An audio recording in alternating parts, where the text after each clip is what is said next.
And then you're going to play the intro video? Yep.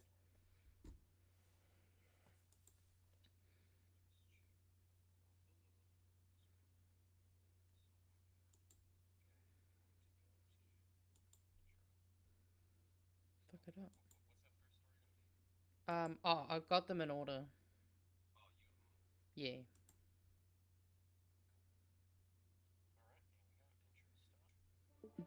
Welcome to the show, and what a complete load of shit we've got for you tonight. I used to laugh at the idea of a woman prime minister. John, you can ask me questions if you give me notice. There's no time necessarily for manners. Doesn't give my opponents much time to run. I'm responsible for introducing the concept of MMP by accident. They hate us. You know, they hate the system. I used to call the old culture the concrete playground. Poets in this country have always been the smart ones. I've been performing since I was born. I can smell the uranium on it.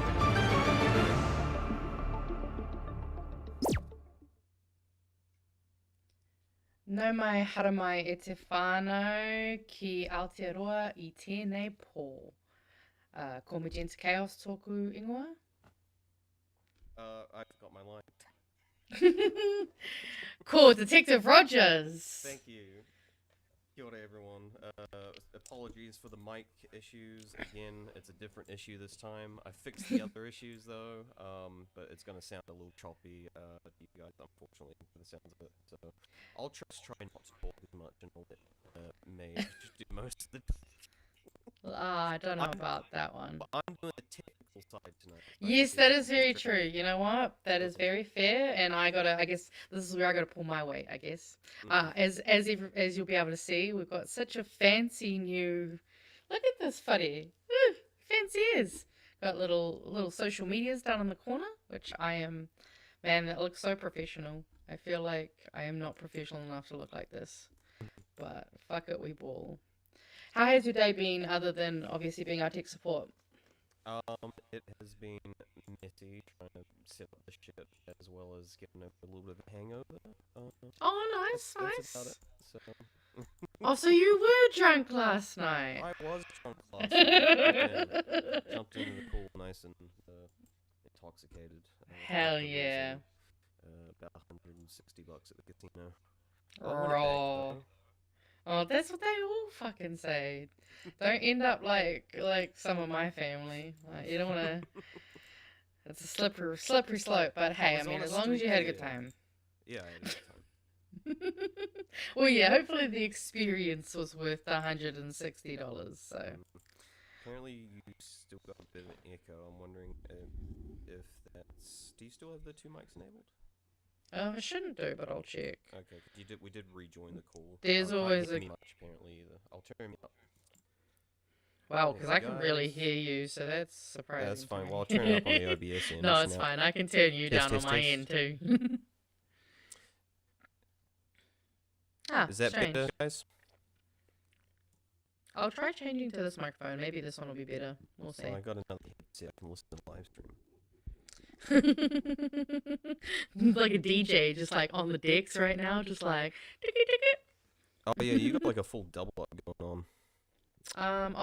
You know what? It's my fault. You're going through the desktop. Yep. That's why. I thought so.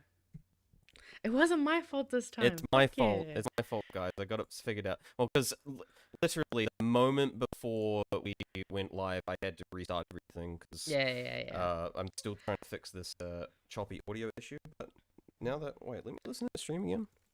Technical difficulties. We haven't had. It's actually not that bad, so we might be fine. Okay. Nice. So yeah, all I gotta just quickly do is make sure you're disabled on the. I'm disabled? Yeah, you're disabled. Yeah, I mean, we already knew that. Yeah, keep talking so I know what channel you're on. What channel am I on? TV1, right, TV2, TV3, C4? So everything should be fixed now. There we go. Yeah, it's all looking good. Fingers crossed. That's the technical side all fixed up. Right. Yep. Well, I guess we better get into what we were going to have a look at tonight. Oh, no, you know what I haven't done? I asked what you've been up to. Oh, yeah, right, okay. Are you going to ask me then? That was me asking you. What have you been up to, Mage? I'm just being fucking a dick. I haven't actually had... I'm on a mean insomniac run, as I mentioned last night. So I've basically been waking up at like 3 in the afternoon because I've been going to bed at like 6, 7 in the morning sometimes. So this is my morning again. So I haven't done much other than wake up, get ready for this, and hang out with you while we do technical stuff. Yep. So pretty good, to be honest. Yeah, Not we've too been trying to bad. solve it for the last hour or so. Yeah, sorry, I listened to the stream again. It is still coming through choppy, guys. There's nothing I Yeah. can do. When I monitor it, it's all fine. So it's something to do with the actual stream. It's something to do with like the buffer of the stream. I need to run more tests with the buffer? streams to get it fixed up. But yeah. That's so funny. Anyway, Nah, yeah, look, but hey, I mean, I think it looks so cool. I'm just like so stoked. I mean, this is why Rogers is supposed to be our tech guy, because you've seen what the stream looks like when I'm the tech person, and you see what happens, and just, I mean, you've only been doing this like what, this week? yeah, this week. God, I've never I streamed from my could computer not. before. I mean, I have obviously, but it's different when you go through something like StreamYard because it does everything for you. And I did not, I think I didn't appreciate like what StreamYard was like really, really lifting and doing there. So, but I have obviously heard that most people use OBS, so I was like, come on, might as well try give it a go. And I mean, I definitely can see how it could end up looking a lot cooler than StreamYard. So, Hell yeah. A lot more control. Anyway, right? enough beating around the bush. We'll get into the first story, shall we? Yeah, we shall. Alright. Well, yeah. So obviously we have probably seen it in the title, but I actually only saw this I think yesterday.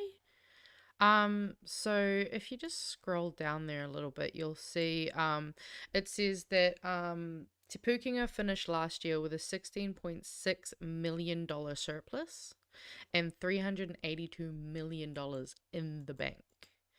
And when I saw that they were still going to be disestablishing it, I was kind of surprised because I was like, surplus is this government's favorite fucking word and goal. It's like their mantra of like, got to get back to surplus. And then you have something that has surplus and they're like, oh, nah, it's because what is it?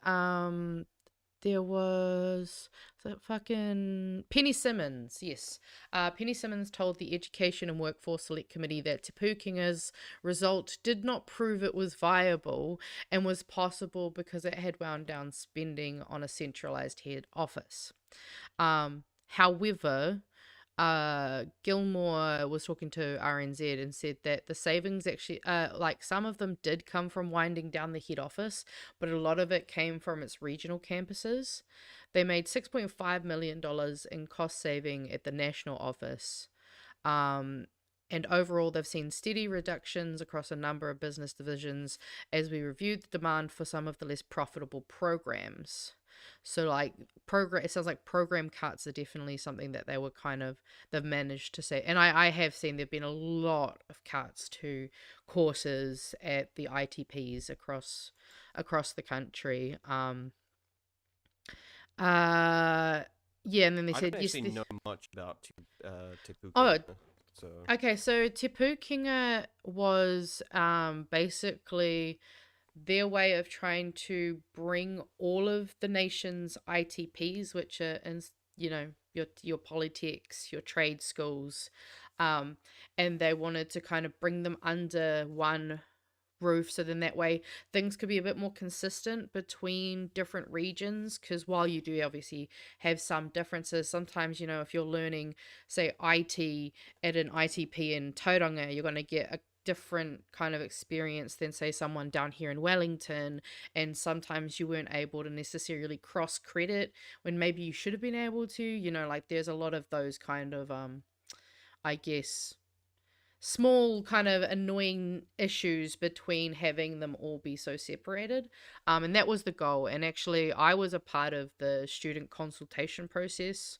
within this. Like we had so many meetings, like, and I was just on the student consultation part. Like I hate to think how much money will be been wasted once this gets disestablished, because obviously this was also happening at a time where ITPs were already having to fire a lot of staff because they couldn't, afford to keep things. So this merger was also kind of supposed to be a part of making those losses a little less and keeping certain jobs. Like, I know one of my tutors, he started working for Te Pūkenga even. I mean, it sounds like it makes the whole process of going through Polytechnic a lot easier, and just, I guess, by proxy just makes learning itself probably much easier, which is, you think that would be a goal for this government, which is education, something they constantly talk about, especially wanting people with higher education and training, getting them to work and rather than seeing them go offshore. So well, yeah, exactly. I mean, a bit counterintuitive. Well, that's the thing though, and like, I mean, the governments kind of show that they don't really give a shit about training us up and teaching us, because otherwise we get smart enough to see through their bullshit. They really give a shit about feeding us, Oh well, yeah, exactly. And it's really sad because now I believe we were at jeopardy of losing Te Awaha here in Wellington, which is the creative arts school. It's also, not only is it like a polytechnic, but they basically use it as a venue for heaps of different like comedy shows, like musical performances, drag events. Like, they have a really good setup there, obviously, because like part of what people can study there has to do with performance. They've got really good spaces, and they've found ways to kind of, I guess, make other revenue streams in terms of kind of trying to make more viable. Like, I know they sold the top floor of Te Awaha to, well, like, it's getting rented basically to Victoria. So like, yeah, they're definitely struggling with money stuff, but also disestablishing this is going to mean that a bunch of money was wasted as well, because then they're going to have to, like, it was bad enough that through the process when I was at Welltech, we ended up with 3 different websites at one point because they were trying to like merge stuff, which was obviously, going to have to happen. But they like put all this process in trying to get rid of these 3 individual websites, because in Wellington we were kind of basically acting as one, but you'd be in either Petone, the CBD, or Porirua. And yeah, so it was a lot of effort, like a lot of money, obviously, because then they changed all the branding of everything. You'll like see Te Pūkenga is around now, but it'll like kind of still have the original name kind of as the like byline, basically. But yeah, I just found it ridiculous that like this was something that was being implemented to like end up being ultimately better. Like, there was definitely going to be a bit of, I guess, teething room that needed to be made, because obviously trying to take how many, I can't remember, does it say how many ITOs? I can't remember exactly how many were all underneath Te Pūkenga, but I know no. It's definitely, I think it's closer to like 15 or 16. Okay. Here it says they got 5, 8, 17, and maybe 19. Yeah. Either way, it's quite a few polytechnics that were up and down the country. And the fact is, like, they have actually made efforts, and obviously, like, it's a bit different now because obviously the ITPs were already struggling at the time, because like this Te Pūkenga stuff, this started back more like 2019 to 2020 for me, at least, when I started coming into the process. And obviously 2020 was like one of the fucking worst years to just be doing anything. And so that process was already kind of delayed, I guess, and had a bit more kind of bumpiness to it in terms of having to accommodate different ways of having these meetings and all of that stuff. It was definitely a weird time to navigate, but the fact that they've managed to like end up with surplus, and this government's just like, no, like that doesn't count. Like that does no, like it's too late. We already said we're taking it back, even though they've kind of gotten quite a lot better in a very short amount of time. It's definitely just frustrating that they're just doing it again. They're just wasting more money.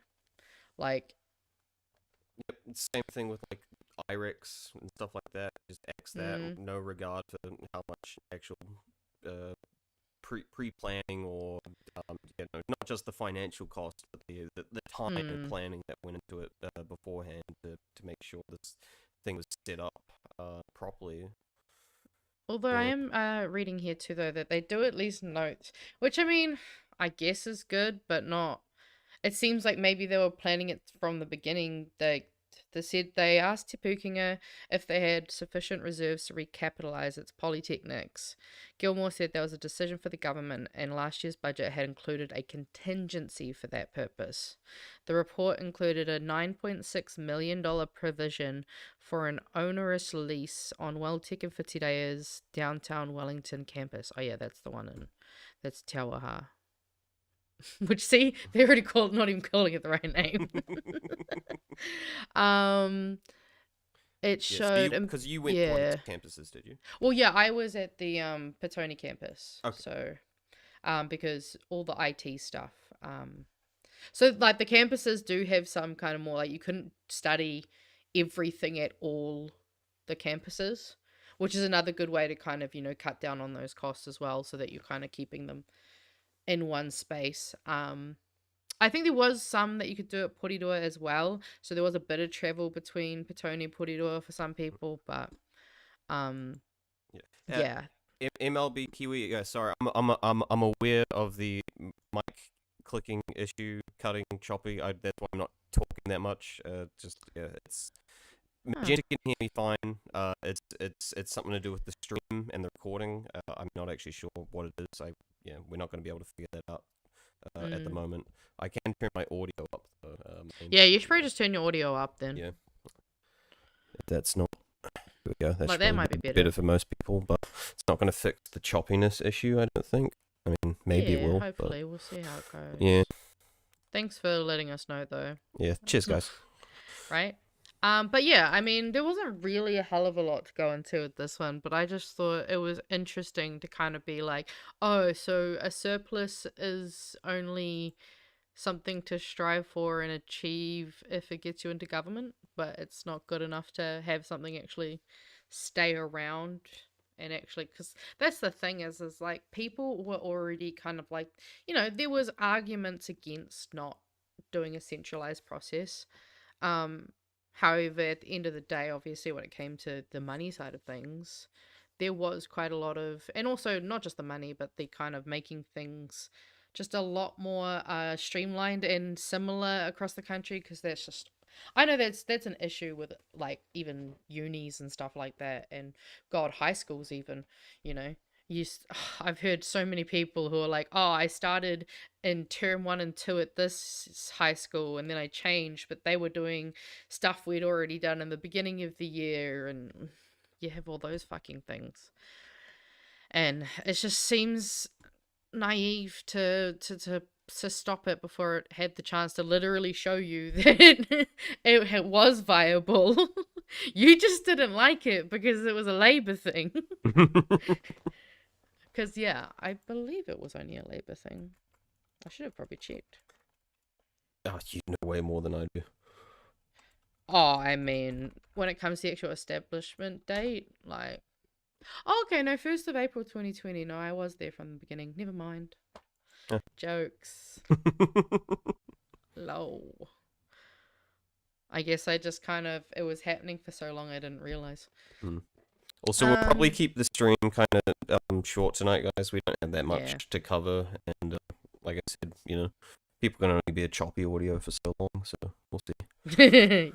Yeah, nah, I mean, I get it. Like, I get annoyed if audio gets weird and Yeah. hard to But we listen got to. other non-news related stuff that at least I planning to have come out next week. We're going to do some pre-recorded stuff. I'd like to have it come out next week. So there's stuff I'm working on that's not Yeah.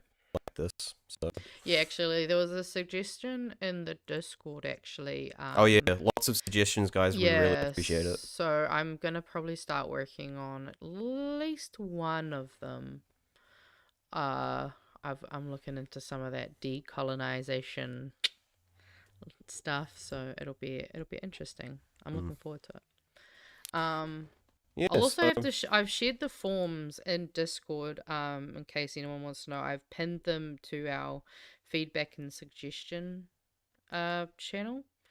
So there's just a Google form. That way, it's just an easy place. So then I don't have to be fielding either random different pings or DMs or Bluesky. I mean, you know, trying to minimize the channels that I have to maintain and keep track of where possible.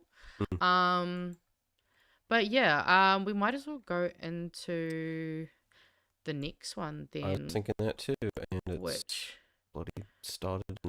And that wasn't the next. Was that not the right one? No, that's just not the next one. You're just not reading them in order. It's all good. I was pretty sure that was in order. All right, we'll try it again. For some All reason, good. there's now a lag. My browser. I don't know why. All right. But yeah, so we've got Principals I read warn Education Ministry instruction on school opening hours not feasible. Yeah. So I was like kind of confused when I was like, okay, what's going on with this? Yeah. one? What's the rundown on this one? It sounds like they've had a recommendation to change the opening times to what, earlier? Is it? No, so it's actually not about opening hours specifically, but so secondary principals warn they cannot work with new education ministry guidelines that set a higher bar for deciding if schools are open for instruction. So like, you know how you'd have teachers only days, or sometimes you'd have half days, or like a lot of the time, like one of the main problems with this is that, like, I remember, say when you're a year 9 and you start high school, you'd usually start maybe on the Monday, and the like year 13, like the older kids might not start till like the Wednesday kind of vibe, because they don't really need to be there for all that induction shit. And so that's kind of where the issues lie. There's actually, if you want to, we could always listen to a little bit of the morning report. Yeah. They're talking to one of the principals, and at least the first minute or so is him just kind of giving a bit of insight. So Just he the top can one? probably- Yeah. Just click on that one. Okay, cool. Well, to discuss this in more detail, we're joined by the Secondary Principals Association Vice President Mike Newell, who's also the principal at James Hargis College in Invercargill. Good morning, Mike. Good morning, how are you?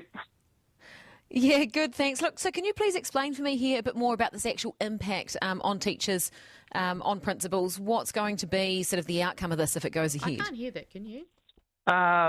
Well, as you know, it's already been mentioned, it will affect the way a number of our schools want to start the year and induct their new students. I mean, our context, we've year 7 to 13 on 2 sites, so you know, we want to make a big deal out of our year 9, so we march them up the road with bagpipes and then have a mihi whakatau, their year 8 teachers, hand them over, and we have a lot of our student school leaders, and we want a lot of staff there, and then when that's finished, we go down to the junior campus and do similar to a new year 7s, and it's really hard to do that with 1,900 kids on site, because you know, you want a lot of people involved in that ceremony. We also have a lot of parents that turn up for that as well. So that's just one part of it. Yeah, sorry, you can't hear that, Mage, but I'm not sure how much you wanted me to listen Yeah, to. no, I mean, well, there's probably enough, but I mean, he kind of runs through and I'm sure you could hear that, but I could.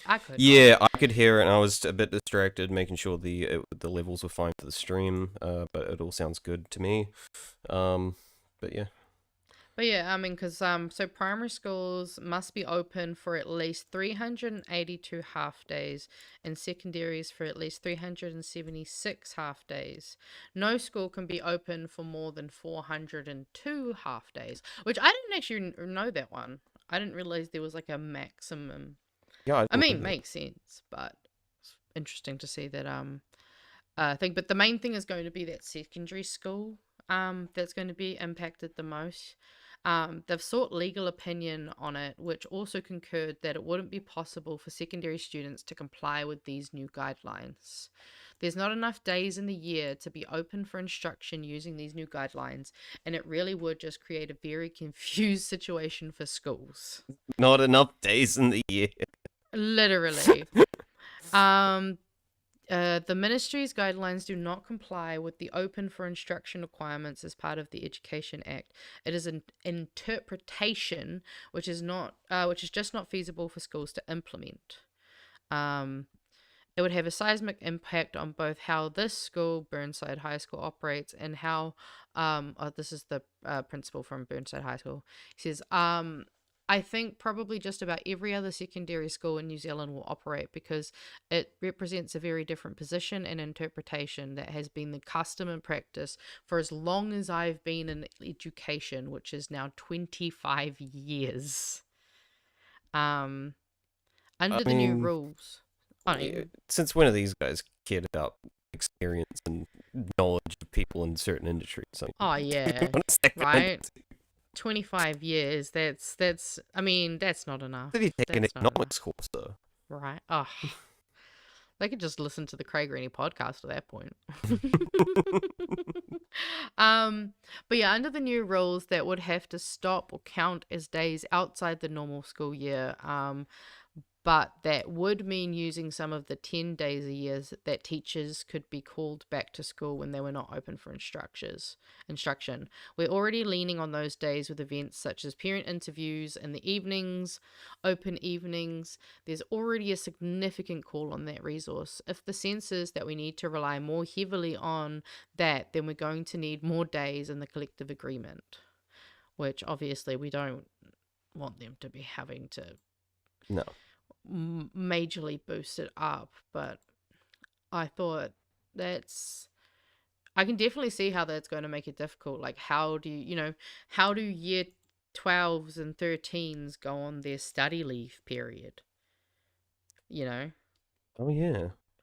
Well, because that counts. So because it's like, because of the way that seniors and juniors are dealt with differently, like I remember when I was, year 9 and 10, because the year like 11s, 12s and 13s would go off on their study leaves and stuff, the year 9s and 10s, they had their own special programs that they could kind of do during that time as well. So like, I remember they had like one where you could like sign up and do like a little fashion making course or like a cooking one, just different stuff that the teachers were we already had the teachers and stuff for, but that they were like, I don't have as much work on while the seniors are away, so you guys can come and just have a bit of a fun time, not be so, serious, but also still educational. Like I think one of the trips you could go on was actually a trip to Wellington, to like, go and see the beehive, and that was for the kids who are more into that kind of social studies stuff. Like I think they even had one where you could go surfing, like some cool shit. Yeah. But like that again, Wally changes, and then also it's just a mess, and I don't see there being any benefit to changing this other than just, I guess, them trying to crack down on how much money gets spent, because that's kind of all it really seems like. It's like a loophole to be like, hey, A, we're doing stuff, and B, it'll give us like a reason not to give more money to this area, or just... Especially because, like, also, I just realized all these teachers are also trying to implement new curriculums because of the fucking... Oh, yeah, I forgot that. They've rolled out the entire new curriculum. expected to implement it in record time. Well, yeah, I think some of it's at least started now. I think there might be some rollout phases, but still, again, we already know that we've got an understaffing issue with we don't have enough teachers, because why the fuck would anyone be a teacher when they don't get paid well or treated well? I was actually going to potentially do a postgraduate in teaching, but then I thought about it and I was like, you know what? No. No. It's not just treated bit well by the state. It's not treated well probably by the students too. Oh yeah, no, I mean holistically. Yeah. Teachers are not given anywhere near the support that they deserve, given their literate because that's what kind of it bothers me. It's we don't allow from ECE all the way to year 13. Those are foundational years. Those literally set you up to be at least the foundation of who you're going to be for the rest of your life, and that's a really important phase, and we should be actually prioritizing making sure that they get fed better at that same school as well, because yeah, there's just so many things that teachers are having to deal with. Do they need this fucking bullshit? I don't think so. Yeah, and now a lot of them are. Wasn't that a part of the thing with the school lunch program? Is that a lot of the teachers were having to hand out the lunches and stuff too? Well, yes, yeah, they've got more burden and more actual responsibility, and that's what I think that's kind of what they were saying in their article about the fact that they're already relying on some of those non-teacher days to get their parent-teacher interviews, to do their open days, which they have to do so that people can come, or even just when you think about how many trips teachers have to generally take kids on and stuff it's a lot of fucking organizing and managing, and also kids are insane. Some kids are kind of obviously going through shit, but when you're a teacher, you have to be prepared for such a range of responsibilities that shouldn't have to be their responsibility, but they care about kids. People who go into teaching don't do it for money. How are you as a student? Because I think I was horrible, honestly. I think I was probably a big hassle. See, I was a bit of both. So I was simultaneously I don't. You would have had the card color changing system, right, at your primary school? What? Oh my god, did you? Okay, so at my primary school, we had a behavioral system, and so if you got in trouble from the teacher, your card would go from green to orange, and that basically meant you're on a warning. And then if you did card, what's the card? What is your card? What is my god, I can't believe you didn't have these. We do, I guess, weird shit down south. I don't know. Oh my god, I'm losing my mind. Okay, I will explain it all. You need to explain the system to me. Yeah, okay, back to the I didn't think. Okay, cool. So essentially, what we had were they would have been about this, almost I guess the size of a library card kind of vibe. So this would be the card, and you'd have these little envelope pockets that they could sit in, and basically that much would be visible. And then also kind of what they did is they'd write your name on it. You'd kind of get to draw on it, color it however you wanted, and that would stay on this board for the whole year. And every single day, if you say got a warning from the teacher because you're kind of being a little shithead, they would change it, and they would grab it, and then they'd flip it around, and there'd be orange on this side. And then if you got in trouble again, they'd flip it over, and it'd be red. And you'd go and sit in the corner for 5 or 10 minutes, I think it was. And then you'd come out. And then if you were naughty again, you would get a black card which the teacher would have to actually like manually pull out because it was like, man, we're getting to the fucking, And then if you got a black card, you had to go sit in another classroom in the corner by yourself. Oh my God, I'm realizing how fucking bad this is as I'm saying it. This is crazy as like an outsider who's never experienced this. This is like just bizarre. I really hope I'm not the only one who had a card system. It sounds like I think Shares might have had the same thing. Oh, to be fair, I think maybe MLB says they just got the strap. Oh, yeah, I mean, to be fair, my mum would just do that when I got home, so, Didn't you tell your mum, hey, this is illegal now? Oh, no, see, this was before the laws came in. And then even after they came in, my mum said, what are they going to do? What are you going to do? And I was like, you know what? I'm a kid. You're not wrong. Yeah. Well, these days kids have cell phones, I guess. So. Yeah. Sit getting spanked, you call the police whilst you're getting spanked by your mum. That sounds like a title of a porno. No. Anyway, the black card, you would have to go and sit in the corner in another classroom. And then, if somehow you manage to come back after that and still get in trouble, which I had, so, not to brag. Naughty boy. You'd get double black. And you'd have to go sit in the principal's office in the corner by yourself for like half an hour or something, or like a whole period. I can't remember anymore. It's been so long. But that was our punishment system. Weird way to try to use reinforcement, but hey, I think. Oh yay, Shaz got black carded once. Nice. I got black carded a few times. It sounds better than the solution that was, well, at least this was only done one time, but this solution was employed once when I think I was 7. So was it like year 5 or 4? I don't know the years. Anyway, I was 7 years old, and one of the kids is being unruly. It ends up escalating to the point where he gets tied to his chair with his own his own hoodie. What? I did. And this was like the nicest teacher ever, but he just wouldn't listen. She had, like, I guess no other options except to tie him to his chair. I feel like we might be like, if anyone heard this and they knew teacher, they were like, do we need to call the police?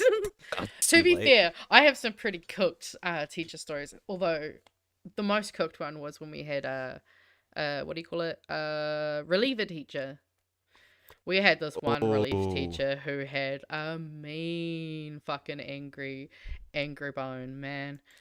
And we also had, because like I also like, so I was kind of, in terms of being good and bad, I was both. So like I was the worst of both worlds, basically. I was kind of considered like a teacher's pet kind of vibe because I had that kind of autism that was like, actually. And also the teacher like knew that I liked to teach people stuff. So if she was busy, she'd just send students to me.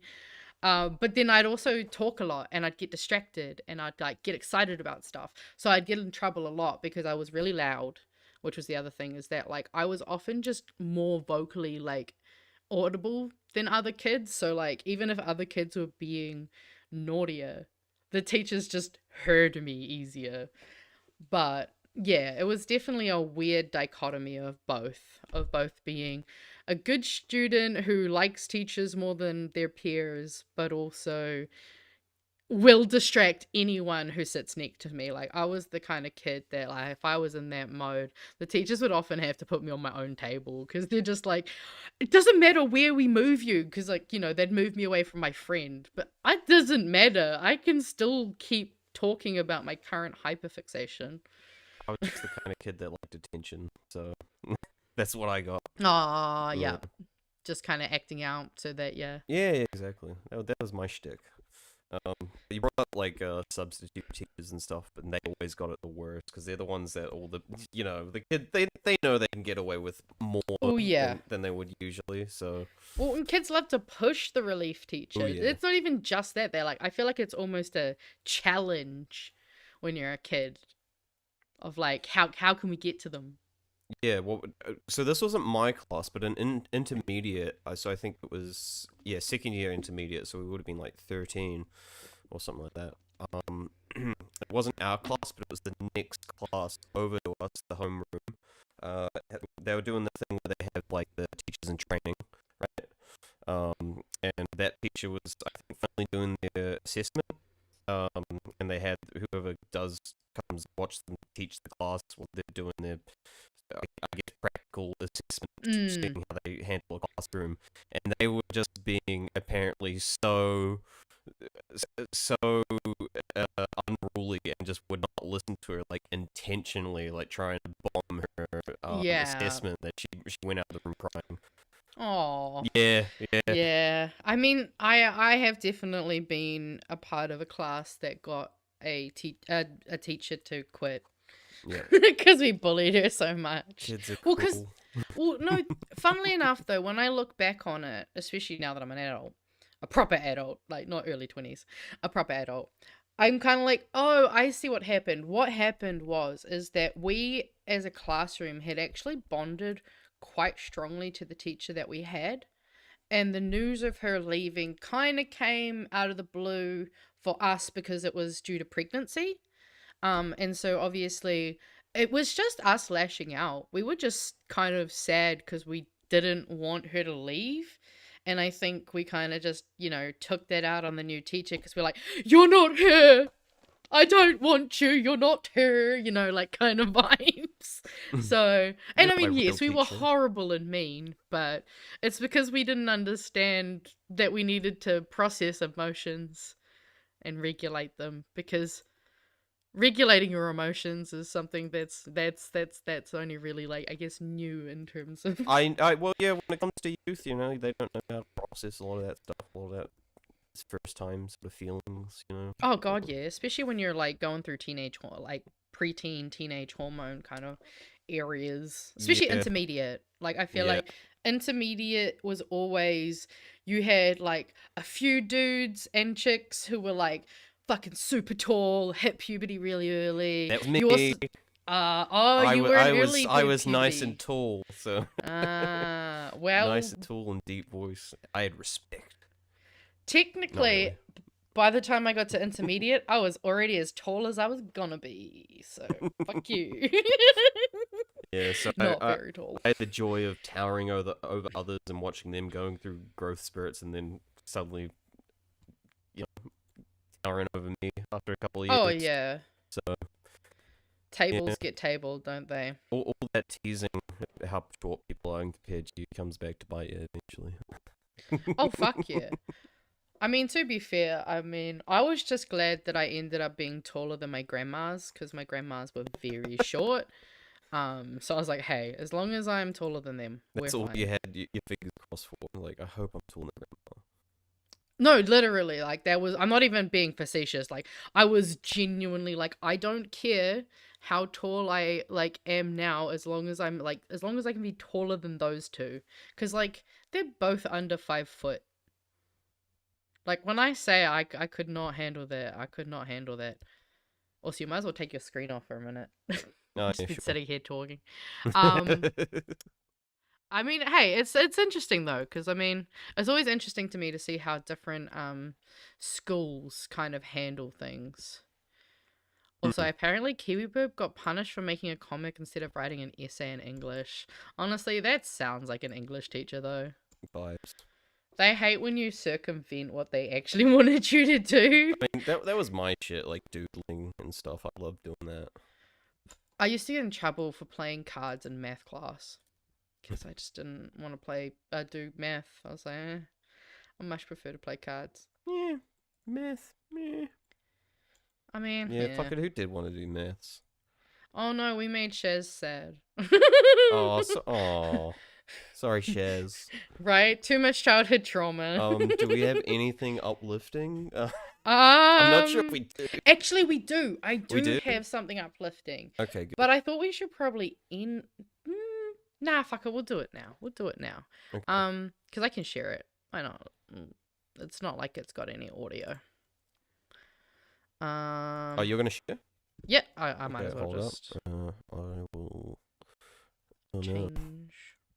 I think I gotta get back to this one. Nice. And then I gotta there you go. And then boom. So Hey. yeah, I saw this post from Tori Whānau, who we all love. And I just really liked, I thought we might as well just go through it. So, Welly, I think you need to hear this. While the government has been cutting jobs, attacking women, Māori, and nature, we've spent the last 3 years actually getting back on track. And I love Hell yeah. I love the shade. Neat, press it. There you go. So, Holmes. By we, she means Wellington, right? Yes, we, the people of Wellington, we as a council of Wellington, since she's our mayor, for now. Homes.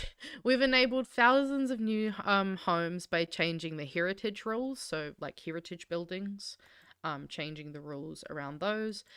Created 373 affordable rentals, and upgrades are now planned for 800 social housing units.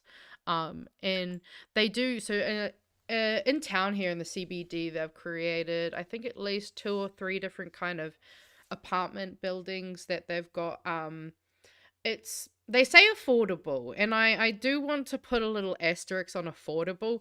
What affordable rents mean is market rates, or just below market rates, which I'll be honest is still fucking expensive. Like, they are quite expensive, but to rent here in Wellington especially. So but they're really cool that they actually have them, because they also have in those buildings they have accessible flats, and so those are accessible apartments that are basically slightly bigger and modified to allow for people who might have, you know, wheelchairs and those kinds of disability access needs. I think they're also on the ground, or like the first floor type thing, you know, kind of, so you don't have to be necessarily going up and down too far. Yeah. They also have, which I've talked about it before on BHN, but they've got a I think it's called Whakamaru. It's a long-term transitional home. Actually, there's a video. I'll send you the link, Rogers.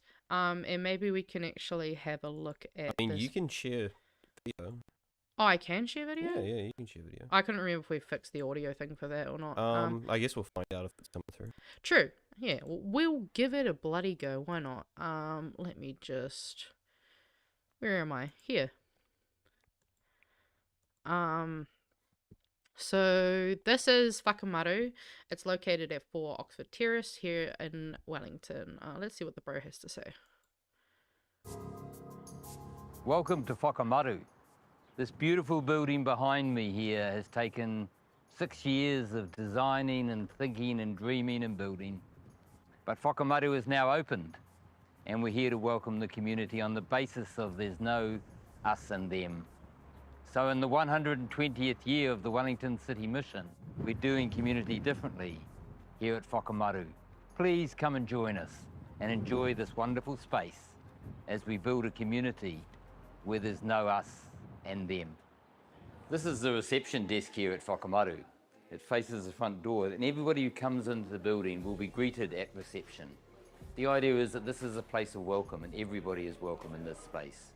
Reception will operate 24 hours a day, 7 days a week, 365 days a year. Which I love this. Just to pause here, I do love the fact that it's open 24/7, because I think that's where I find it. I struggle a little bit when, you know, you've got things like transitional housing or those things. If you've got them to have open hours, it just feels like you're kind of saying, oh, if you have an emergency or if you're in trouble, it can only happen between these convenient hours, otherwise you're fucked. And I think that's one of the things that just from the initial outset already to me was just like, that's fucking great. Like, and yeah, as you can see, they're making sure that this wraparound care is genuinely wraparound. But we'll let him keep talking from him. So there'll always be people here responding to the needs of people coming in the door. So reception's really important to guide people and direct people to what they need and where they need to go. This is Craig and Gale's cafe here at Whakamaru. Craig and Gale's in many ways is the hub of Whakamaru because it lives into the aspiration we have of building a community where there's no us and them. Because it's the Wellington City Mission's vision that people of all types and all walks of life will come and enjoy this beautiful space. Craig and Gale's cafe operates on a contribute what you can model, which means everybody who comes in here has access to the same beautiful food and coffee and tea. Right? And I love pay what you can. That's something that's apparently a bit of a culture shock. People who come over here from other countries is cabinet food not being like display only. I have heard that actually before. Yeah, because I was like, wait, what are you guys? Do you just put fake food? Yeah, they do. Yeah, I know. It's crazy to apparently. me. Like, I Yeah. know some places do. Like, I know, I think it's one of the sushi places in town. They have, like, this kind of display case with, like, these fake foods that, like, you know, so that you know what's in the back kitchen. But, yeah, it's so strange. Yeah. But I do love a pay what you can. Like, because, you know, I've got a chain like that here. I'm not sure if it's in Wellington, Everybody but Eats. Yeah. Everybody Eats. We have I it here. love going to Everybody Eats. I think It's they've got good one food. in, maybe also have another one in Christchurch, I believe. Yeah. But I just can't believe it sometimes when I'm sitting there, I'm eating the food, and I'm just like, this is the best trash I've ever eaten. Right? Well, that's the thing is, like, I remember, like, because obviously I have a few aversions to certain foods based on texture and other sensory issues. So I know that when we went, I was like, oh, it's always hard for me to try new foods that I have to spend lots of money on because there's often a really good chance that I'm not going to be able to enjoy it or I'm not going to like finish it. So that was a really good chance to like go. We tried like, you know, that's how I learned that I actually like lentils if they're cooked in a nice way or made in a nice way, you know, like, and just was so surprised at like how amazing these meals were out of rescued food. But like it also just made me kind of go, yeah, it's frustrating how much perfectly fine food we throw away because I can't, you know, I get the ACC stuffs and on health and safety, but it frustrates me that we know that there is food that's perfectly fine for people to eat.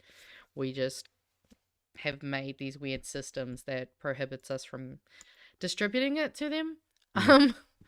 But I agree with Shaz too that Wellington looks so lit, and I am envious. I mean, Wellington is pretty lit. Like we've got some struggles up at the moment. Like not gonna lie, like everyone in the country, there is a bit of struggle city. But you know, we got some streets that are doing all right, and like this one as well. Because I think they'll probably go into it a bit, but like this is something that like I would love to see these types of kind of just apartment home complex things just more around because like from a transitional housing perspective, absolutely. But I just think in general, you know, we talk a lot about not having third spaces to kind of generate that kind of you know, conversation and interaction and that community, as well as the fact like, you know, sharing meals together. That has always been a way that has kind of allowed people to come together to, you know, bond, to discuss. And when you've got a place like this where you actually could be incentivized to go and have, you know, dinner with your neighbors, especially because I'm like naturally introverted, so I really do need those kinds of spaces to try and make me feel obligated to get out and engage with community. Otherwise, I become a shut in, you know. Oh, fuck yeah. I'm terrible for like, if I go to events, I usually just stay with the person that I came with and don't really talk to people unless an extrovert comes over and like adopts me for the night. And then I'm like, cool, you talk to me. Now I don't feel weird and I'll hang out with people. But like, you know, that's why we love introverts. I mean, extroverts, sorry. Us introverts need them. And yeah, like I just love the philosophy of this building, like, because I mean this is quite a long video. I didn't actually realize that, but this is the part. Okay, we'll go around here again. Okay. I'm kind of just curious to see this. This part's for me because I'm curious what this is about. A commercial laundry here at Whakamaru. We're going to have 4 commercial washers and dryers in this space, and it will be operated by a team of dedicated and passionate volunteers. This is probably not the most impressive place in Whakamaru, but it is one of the most important. And the purpose of this place is that people can come in here, have some wonderful kai in Craig and Gail's Cafe, have a hot shower here, and get themselves clean. Whilst they're doing that, this group of volunteers will launder their clothes, launder their bedding, and be able to return it to them fresh, hygienic and clean. It's part of having the dignity of hygiene, and it contributes to what we aspire for people here at Whakamaru, which is holistic wellness, holistic dignity. This is our laundry here at Whakamaru. This is our social supermarket. Which I kind of love that. I'm not gonna lie, especially because like trying to get your fucking washing washed and dried, especially around the fucking like between rain and especially at the moment, like man, like such a, I mean, and it's a great service, like, you know, he said, for the kind of, you know, so that you can feel like you're able to, you know, maintain that dignity, which I definitely think is so true. Because I know we have another here in Wellington, it's like Orange Sky or something like that. It's this orange van that comes into the CBD. We have and the it same has, thing. You do have the same thing? Yeah. Probably the same people, yeah. I'm not I mean, sure, so yeah. yeah, but like they have this van that has like, yeah, washers and dryers in it, and then they'll park up by the Rainbow Crossing and they'll just, you know, they'll have, I think, some coffee and tea for people to drink while they wait for their clothes to be washed. And I just love that. But this is the part, this is the part that I really fucking love, and I really wanted us to be able to look at. Market here at Whakamaru. We've had the privilege to operate a social supermarket now for 3.5 years at our old site in Newtown, in preparation for this, because this was where the model was originally envisaged. The social supermarket is our way of delivering charitable food support to people who need it. It's based on the idea that our shoppers, the people who need food support, are invited into this place and get to choose for themselves their food and household items for themselves and their whānau. It's about dignity and respect. It's about ensuring that the provision of food is done in a way that makes people feel okay about themselves. It's a huge privilege to be able to offer food to people in this way. The brand new social supermarket we have here exists. I just actually, my brain just went, how many times do you hear someone say something like, it's a privilege to deliver food to people? I feel like in the fucking horrible capitalist society we live in at the moment, it's like, no, it's a privilege for you to come and get food from me. So it's just... It depends if they're getting a tip, Mage. But I love it, because like, I mean, you guys have probably heard about the social supermarket before, but yeah, they've got this inside of Whakamaru, so that's where, like, this is what I love about it. It's like everything you need is around you and where you need it to be. And like, this isn't going to discourage people from still leaving their houses and going. If anything, it's like, cool, I have everything I need to kind of get myself ready, get myself prepared, and then I can go out and I can, you know, go to work or go to, you know, job hunting or whatever, you know, whatever way they're contributing themselves into the community, you know. That's a shit ton of reasons, by the way. That is, I mean, to be fair, they've definitely displayed them extremely. I mean, there's a 4-packs as well, wow, so that's like, it's only a few packs, not too bad. I will let him finish about this. It's because of the generosity of foodstuffs who have fitted out this place and stocked it for us. So we have the opportunity here at Whakamaru to invite people in to shop. Oh, 0 I points. love, Oh, right? free. That's Damn, that's for- exactly what I'm saying. See, you Also, got a new world. It's just for the kids. It's free food Right? for kids.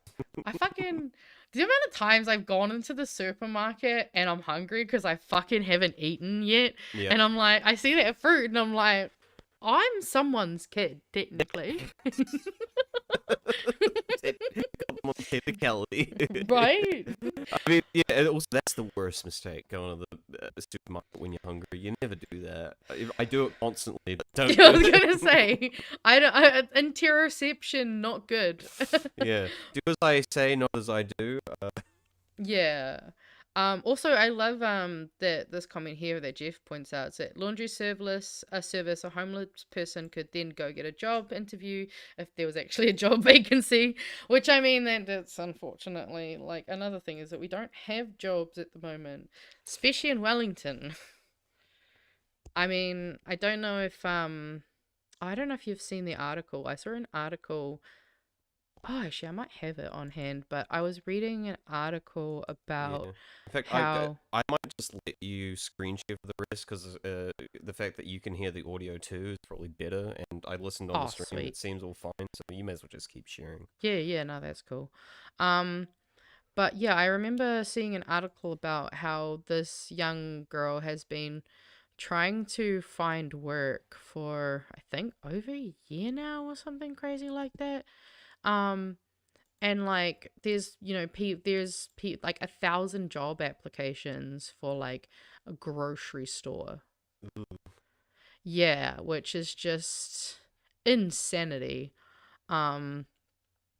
Oh, there it is. I applied for a grocery store position a couple of years back and didn't get it. That's mainly because I wasn't around for long, so that's probably why they didn't pick me up, because I was only around for a few months, so I was like, I just need work. But yeah, I mean, I'm wondering. There's a video as well, because I remember shaking my head. I was like, I got a bachelor's degree and I couldn't get a job. Oh. I can't down. Well, and that's the thing, is that like sometimes that is unfortunately the reason, is because if you do, sometimes you are too qualified. They'll look at you and go, well, you're really qualified. You might not stay around very long. You know, can kind of disincentivize them to choose people like who they don't think are going to be around for long enough, which is, well, understandable. Also, don't be a fucking dick. Give them a job. It's hard enough going through uni and getting a degree, let alone not being able to get a fucking job with your degree. Oh, God. Like, you're sitting there the entire time, you're like, and I'm gonna have to start paying off this 30 or so grand loan that I got to. Yeah, exactly. Like, I mean, to be fair, I might have to move into this place at some point if I'm not fucking, if I don't get work soon. Nah, just kidding. I still hope that they actually make more like this, though, like, that are just general. That's great. I'll shop there. Whakamaru to invite people in to shop, and then to share in the other things that this place offers. Okay, that was pretty much the end there. Yep, they got a place for Who's the the guy, church. by the way? Is he the CEO? Does it say who he is? I think he introduced himself at the start. No, maybe he did. Yeah. Because he okay, might now be I'm like curious. good to get on the show or something. True. Yeah. That's a fair point. But yeah, no, it's an awesome. They also have a medical center in there, which is actually Orator, which I think they've got a few different places around, because I know there's like an Orator here in Pūkenga, but there's also one like out in Porirua, and they're like a Maori doctor's service. That's all kind of all like, yeah, pretty much all your practitioners and stuff are all like Maori, or you know, practice in those things. I actually have been recommended to go to this doctor's, which I am heavily considering. But yeah, obviously it's amazing to see that, you know, they've got the social supermarket, they've got, you know, recovery cafes, so that, you know, when you've got those just crises, that aren't necessarily, you know, I'm about to jump in front of a car, but they're still pretty fucking bad, because sometimes you don't just need someone to help you once you've done something really stupid. we prefer not the ambulance at the bottom of the cliff. No. This recovery cafe is such a great idea, and yeah, just an awesome initiative. Was also really positive, so I felt like we should have finished with that, but then we still have the other one, so... No, look, we needed to pick me up. We did need to pick me up. But now everyone's just looking sad because they are talking about their degrees. Oh, yeah. I mean, hey, Kiwi Boob, who cares if you have no degrees? Yeah, you don't need Like, a degree to be smart. Trust me. I've met plenty of people who with degrees who are Nicola idiots. Willis has a fucking degree. That's what Chez was saying. They got the Nicola Willis degree. Oh, you got the Nicola Willis. Oh, I love that for y'all. You could be a finance minister. Oh my god, yes. I was gonna say, what does a psych and resource management degree get you? Do I get to be like health minister or something? Or like sports and No. recreation? No, that would be Minister of Transport. Oh, you mean I get Simeon's job? Yeah. Hell yeah. Wait, am I taller than Simeon? I don't know. You have to be. I don't know I if you don't how tall know. you are. I haven't seen you in I'm person. not very tall, man. Like, I don't know. Oh, it doesn't look like we've got. Oh, I'm gonna have to meet Simeon in person and get a photo next to him. I'll pretend that I like him, and then I'll get a photo next to him, and we'll get a really good height comparison. I should have measured Kieran too when I saw him. Because he wasn't that tall either. Yeah, I mean, oh yeah, that's right. I remember being a little bit surprised. I always thought Kieran would be taller, but also I always thought I might get taller. So you know, sometimes you just can't get what you want. They'll have bionic legs in the future, and you know you can get those and be taller than everyone. Oh, that's right.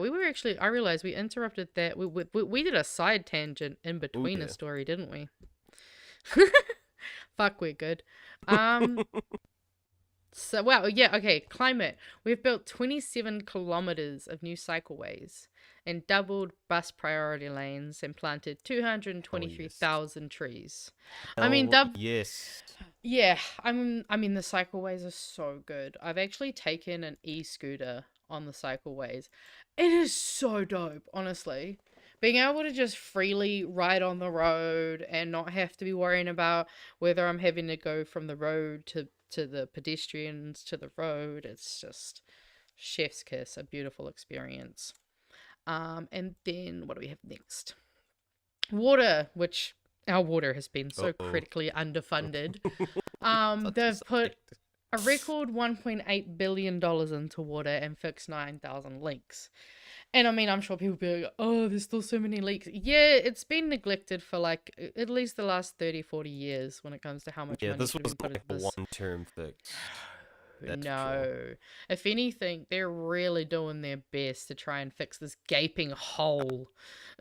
That's pretty good. Like, I don't know much about water infrastructure, but 9,000 sounds pretty good for like what 3 years? Not even that yet. I mean, it's more just because Wellington ends up with so many, because that's the problem, is it's such a degraded water system. It's like, you know, it's like watching like a Looney Tunes cartoon, and like when you put one hand on the other side, this starts fucking to mix another hole, and you kind of like this, you know, like it's just, it's compounding. And it's just something that, like, you know, they unfortunately kind of do have to waste a bit of money on redoing shit like this because, well, it was so critically underfunded.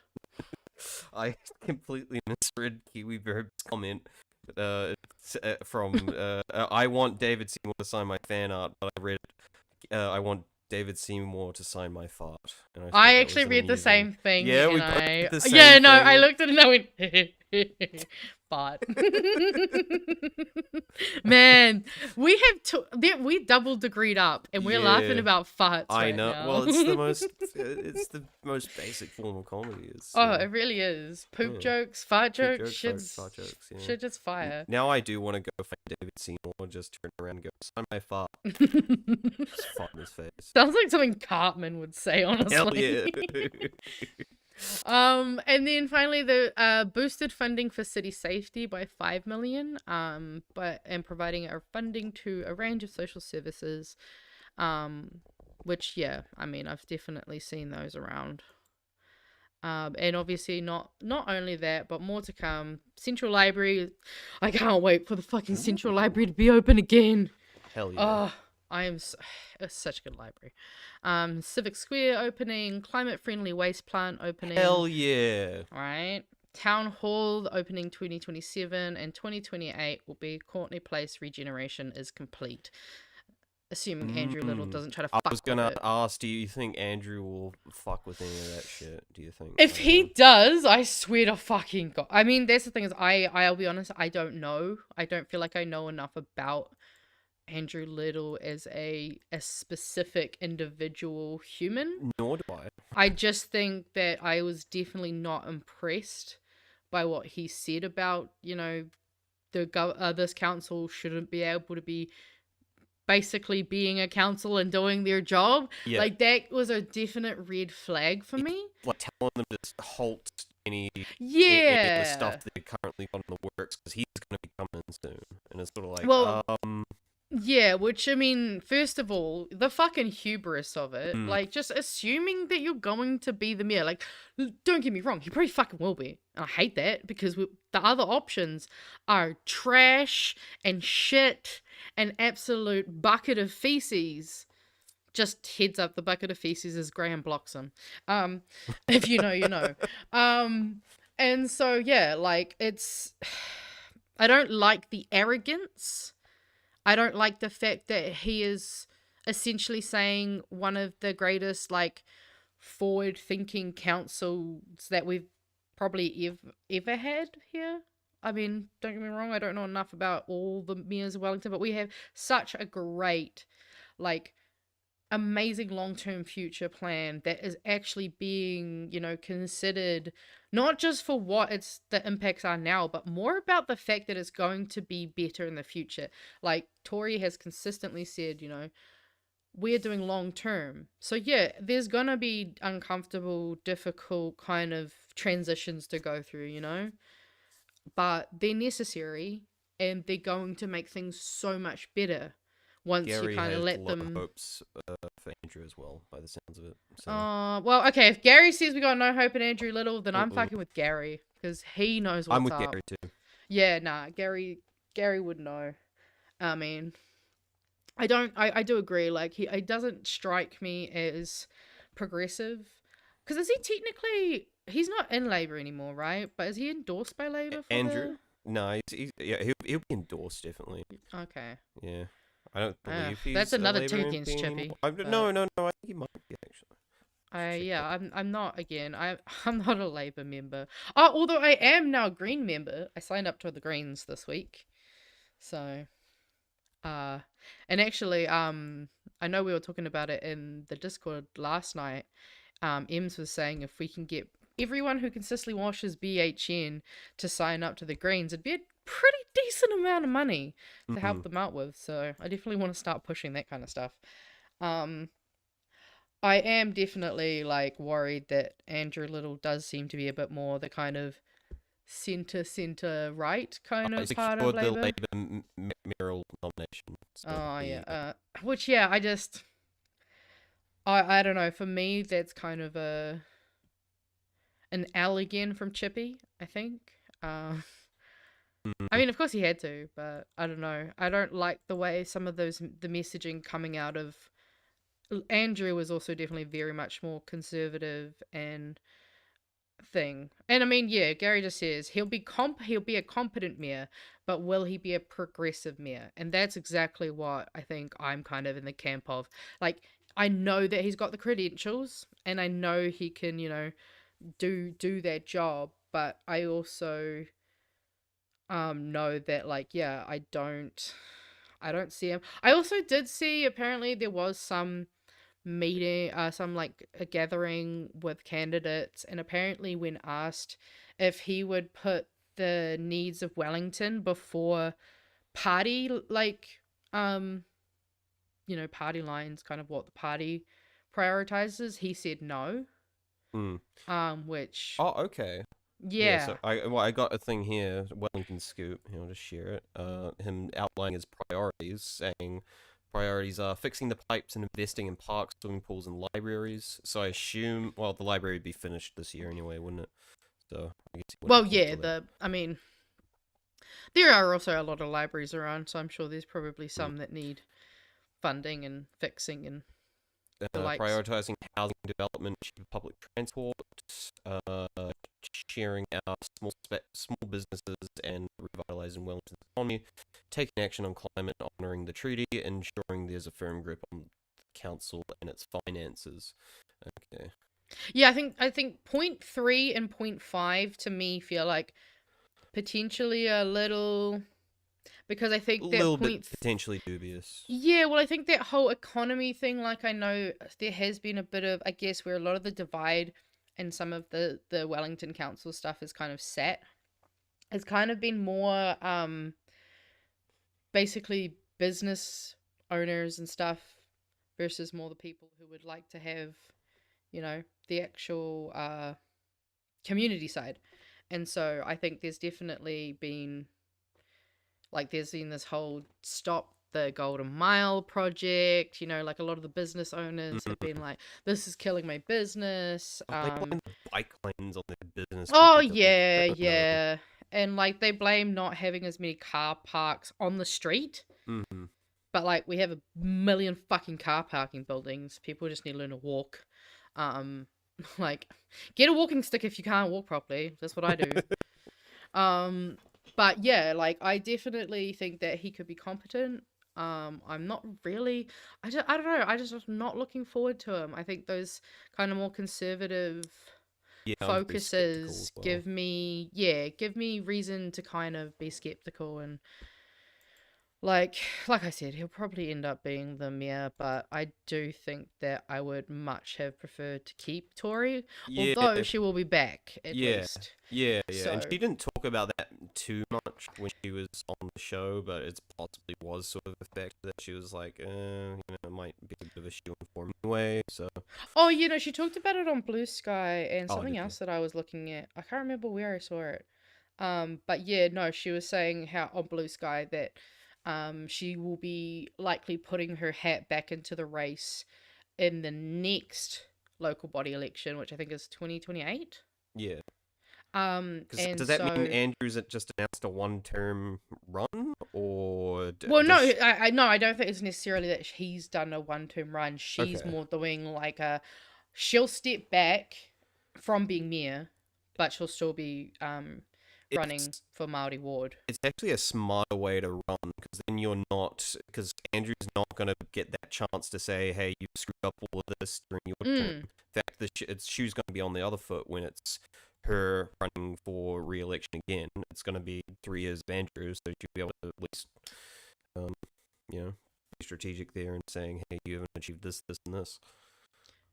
Yeah, exactly. And I mean, like you said, like, it's strategic from multiple standing points. It's the fact that she didn't want to split voters to pick between, you know, Labour and Greens, especially with the fact that makes more sense. Yeah, that's part of it too. Is that it's partially because of the fact that she didn't want to do that, and also obviously Andrew Little does, again, like we said before, he has the credentials, he has the job experience on his CV, I guess, and so. Instead of trying, like, I think that your point's also probably the other half of it too, so that they don't have to, I guess, fight for it and fight against each other. She can just run for Māori ward, which still gives her the chance, because I think she said on the show, you know, she's really excited to get the chance to work with like iwi and hapu and focus on that, and then also kind of use that time to take a break, re-energize, focus, and kind of also, I guess, by the time, you know, 2028 gets here, between all the mahi she'll be doing on the Māori ward,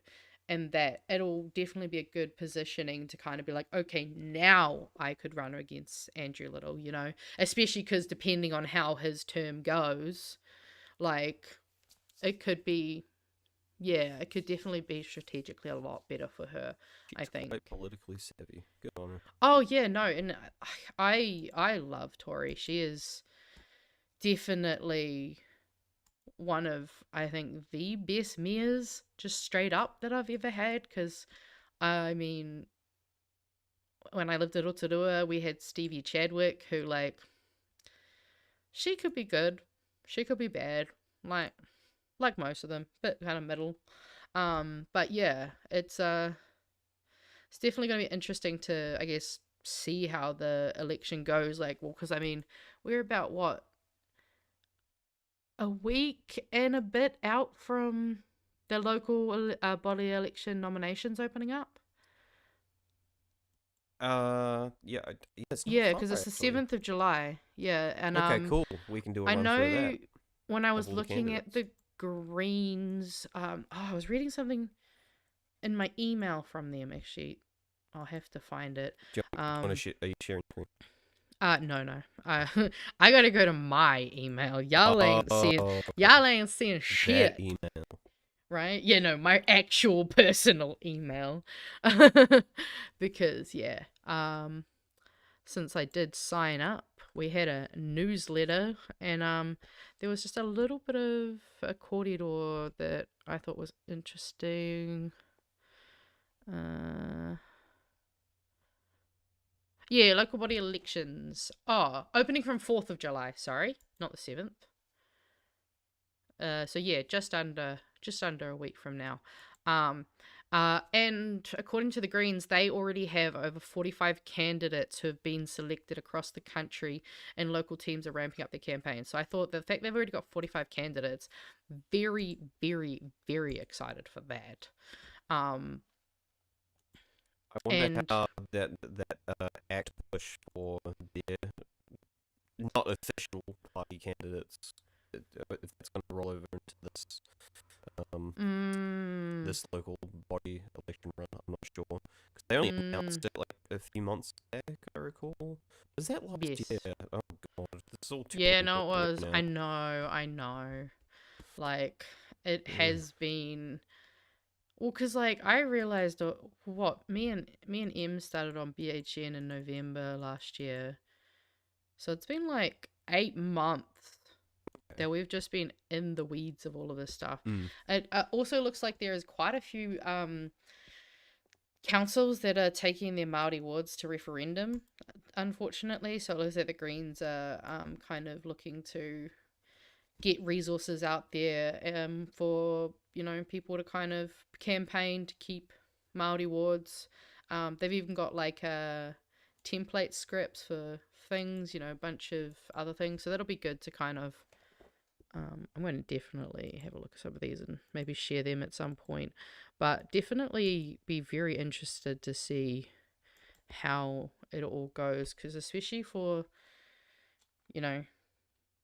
with how this government's going, I'm kind of hoping that we just don't end up with a bunch of the wrong people in local government as well as, central government. Oh, that's so cute. I just read Gary said Tori Whānau is so popular on Cuba Street, she has to avoid making eye contact if she's walking to an appointment to avoid being late. That is so sweet. And honestly, I see her all the time around town, which like I love the fact that we'll just be walking around town late at night, and often she'll go to events at like the Opera House, and then you'll just see her just, walking around town, going home after a night with some friends, chilling. A real human being. God forbid. Not some kind of weird psycho, cyborg. But yeah, we should probably go into our last main story that I thought, but we get to listen to Chloe, so like, it's worth it. It's not a great story, but we get to hear about the story from Chloe, which always makes it 10 times better. Ooh. We are releasing an independent expert piece of legal advice, which very clearly points to the fact that the government's $200 million subsidy for the fossil fuel sector is a breach of the Agreement on Climate Change, Trade and Sustainability. Now, I want to be really clear here because it's pretty obvious what some of the statements from government ministers and from the Prime Minister are going to be. The government cannot speak out both sides of its mouth on these issues when it comes to our international reputation and our relationships with trading partners. The PM is presently offshore, swanning around, trading on our international reputation and trying to build these relationships. Meanwhile, at home, he is actively undermining those very relationships and that very reputation, and very clearly this trade agreement. The earliest possible that these new oil wells could come online would be 2034. That's not a short-term measure.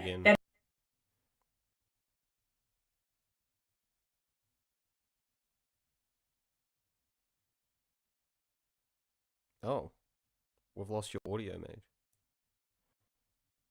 Well, that's not good. Yeah. I haven't muted you. You just lost audio. How the hell did that happen? Oh, it's There because you I muted You're back. myself. There you go. I got my own mute and I was trying to type on the keyboard. Sorry. Sorry, it was a guys. strategic mute. No, yeah, it was a strategic mute, and then you said to pause, and then I was getting lost. I think she was just up to the bit though where she was talking about the fact that it's 2036 or something that's due. And so yeah. 200 million to the fossil fuel industry. Yay. Well, yeah, and I mean the fact is that it's violating yet another fossil fuel climate agreement that we signed on to, which I will just share that one next, I think, because there was one thing I noticed. They'll plant more pine trees to save us. Oh. Well, yeah, so legal advice commissioned by the Green Party says the government's new gas plan breaches the agreement on climate change, trade, and sustainability, also known as ACCTS. Right? The deal with Costa Rica, Iceland, Switzerland focuses on trade in sustainable goods and services and was signed by the government last November. Uh-oh. This wasn't a Labour didn't sign on to it last November, did they? They've literally broken their own fucking agreement. Fuck. I can't even believe. I can't believe you didn't include Estonia in this, by the way. So what true. What's in doing? Right? But just like, no, when they I can't caught keep their own that, agreements. I was just like, what the fuck? I think it was Pat that keeps saying this. They seem to be horrible at for the party of business. They seem horrible at maintaining a contract. Oh God, yeah. It. I mean, it was already bad enough that even with the RSB stuff, it doesn't even follow its own guidelines in its implementation. But like, yeah, the fact that like this is just yet another one, because obviously the Paris Accord was the first one. And just, yeah, it's been described as a groundbreaking trade agreement that delivered commercial opportunities to our economy while addressing climate change and sustainability. Was this all set aside and costed in their budget, or is this another out of nowhere, hey, now we have to find 200 mil somehow type of thing? I don't know the numbers on that, to be quite frank. frank. I don't know either. Yeah, during last month's budget... Okay, cool. Oh, yeah, no, it had been set aside for over 4 years of co-investment in new gas fields. Yeah. Good to see they have that in there. All right, so at least they're on top of that, though. At least they set the money aside. Yeah, natural gas will be a... St. Jones and his fucking mining, I swear to God. That's some equal pay potential money there that's going towards paying fossil fuel industries. Yay. Oh, yeah. And I mean, like, all the smoking, like the leaps and bounds we've made with smoking, Fuck all that shit. But, yeah, I mean, it's just yet another one where they're just continuing to fucking break contracts and act like they're somehow a competent party that are, like, say, the party of business. Like, the CEO is not... He's not doing his job. No, he's... Well, I mean, you know what? Actually, that's probably the most par for the course fitting CEO behavior I've ever seen. Now I think about it, not obeying laws is the most CEO behavior. Fair call. How can I skirt regulations and not obey government regulations and legislation? I mean, what he would say to you is, I haven't been briefed on that. Like, that's the other thing that I guess I'm still struggling with, like, I think with all this, like with the whole letter that Tory has put to Luxon for the whole David Seymour bullshit. Like, I'm just getting to a point now where I'm just like, why are we all acting like this is okay? And this is just normal behavior that we should tolerate and accept? Because I want my money back. Like, does this government come with a money back guarantee? I don't think so. Yeah, I don't know, but they figured out a way to make me actually mad at paying tax now that it's going towards fossil fuels and landlords and all that kind of stuff. I've never been an angrier taxpayer in my life than under. Oh God, yeah. Oh God, yeah. I mean, there's one thing when that money is going towards, like, you know, kids and helping, you know, our fucking hospitals and our front line. What happened to all the love that we gave? I mean, to be fair, that wasn't this government, you know. Like, we've gone from trying to give them love to now it's just like, nah, fuck yeah. Well, it's one of those things that I think, you know, it's kind of like a broken record, the amount of times we say it, but it's, you know, we're happy to pay taxes as long as it's going towards something that matters, something worthwhile, something that benefits us, not the billionaires, the people at the top, the 1%, or whatever percent it is. I don't know. Yeah, well, it is the top. Well, the top 1% and the top, was it 311 families? Yeah, like I don't know what that is a percentage out of a million. I don't do not 5 million. That's I don't why do I that sort math. of like, maybe it's not 1%. I don't know. I mean, either way, it's insane that we have that kind of wealth discrepancy. I also noticed apparently KiwiBird was asking if I'm going to the AGM. I don't know when it is, but I definitely want to go. So, well, if you could just let me know when it is. Yeah, the Greens. Are you a member? Yeah. Oh, I don't know. I literally said that earlier. Oh, that's what the chat was talking about. No, I don't listen to you. What the fuck are we here for then? But yeah, no. I joined the Greens this week. Finally, just remembered to do it when I actually had money in my account. So you know, you should hurry up and. Actually, you should either hurry up and sign up to one or start your own party. We had someone suggesting a communist party last night. So well, like I keep saying, we need a more extreme left party, just so people, rather than people going, look how extreme Party Māori and the Greens are. Now they can point at me and be like, no, we're not that guy. Exactly. So I can be the new beating stick that everyone on the left. You need to start a party and we're gonna move that Overton window. Yeah, that's what I need to do. Exactly. Yeah. Move that window. Move that window. Also, but, I'm gonna call it AJ did the math. Party. It's the 0.006%. Oh my god. Fuck, that's even worse. That's a tiny percentage. Right? That's not like, if you got that number in a statistical analysis, that wouldn't be good enough to prove that your hypothesis is not null. No. Amateur shit. All right. Yeah, I think. Do you have? Do we want to do this superannuation thing, or do you want to? I don't mind. We can go over it a little bit if you want. Okay. Sure. Why not? Let's talk about old people. Sounds There's actually a bit of audio with this one, so we can listen to some audio. Let's go. Is it okay for someone still earning more than $180,000 a year to be collecting New Zealand super? Now, that is the question the Retirement Commission... I'm just going to pause it there. Like a few seconds in. What are your answers, people? Do you think that someone who earns... And I actually... I need to I find think they should be in the mines. I did a document. I fucking can't remember where I put it. Which means I'll just go to where I made it and find it. But I didn't do it on this one. I've done the math, but I think if I remember correctly, it's approximately like $3,000 a week, or just over $3,000 a week if you earned $180,000 after tax. You'd have approximately, I think it's like 300 and something. I'll find the document that I made, but yeah, that's a lot of money per week to then be like, oh yeah, can I have the super too?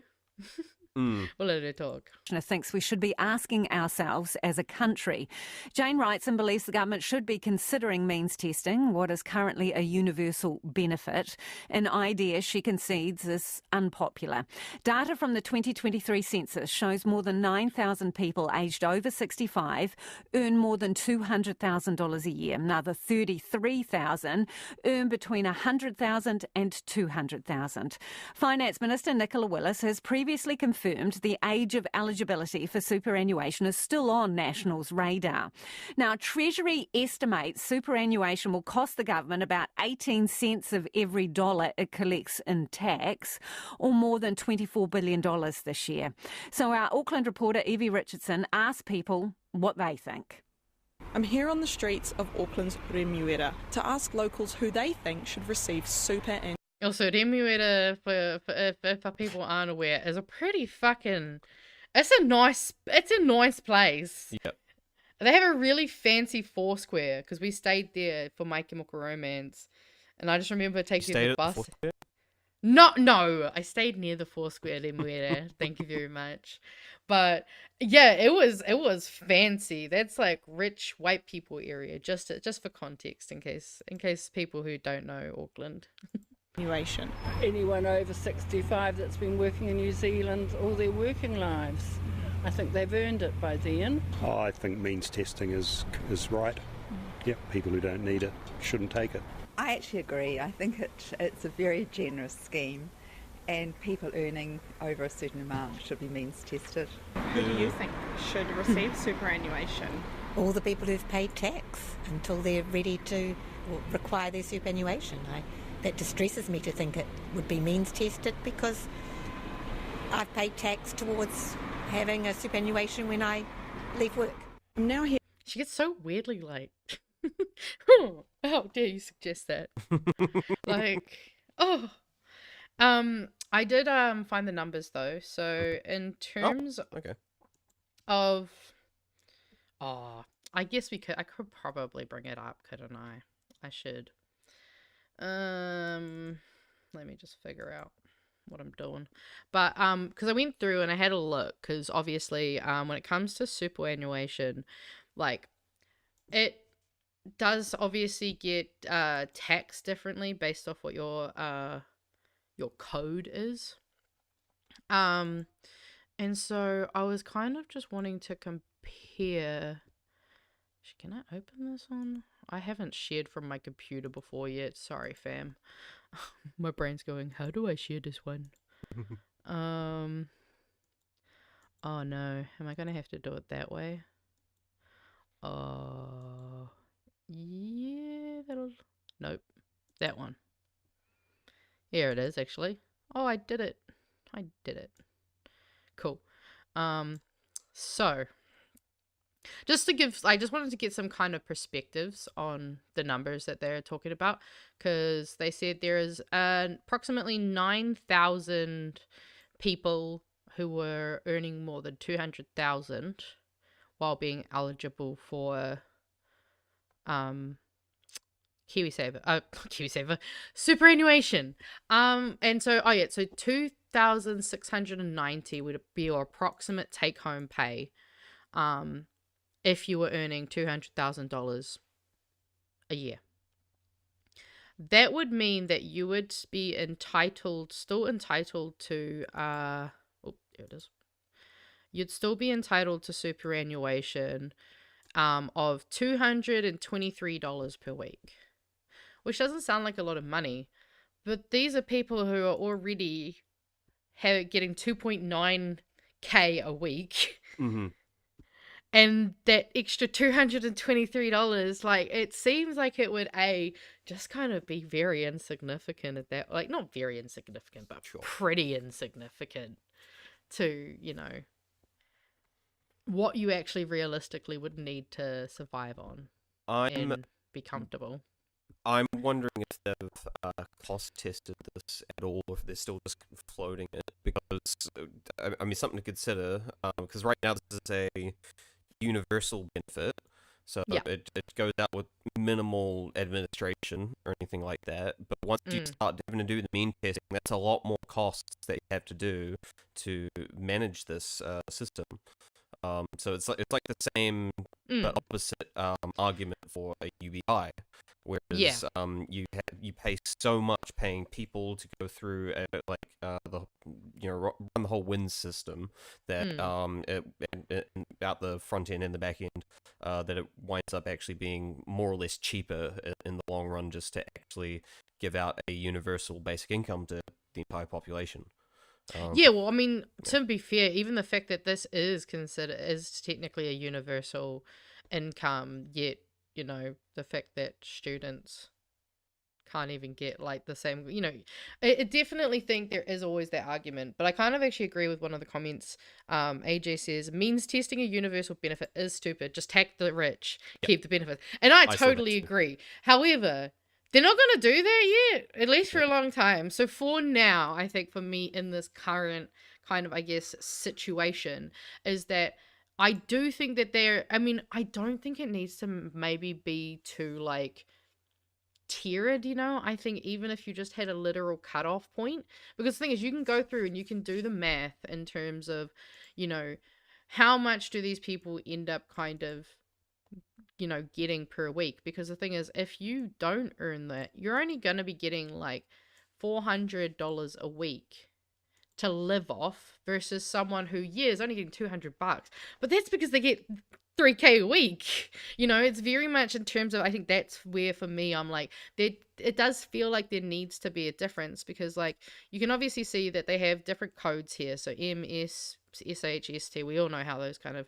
fun codes are, and like if you're on an M code, you are either somewhere between 28,000 and 48,000 a year. That is only $456 a week to $765 a week.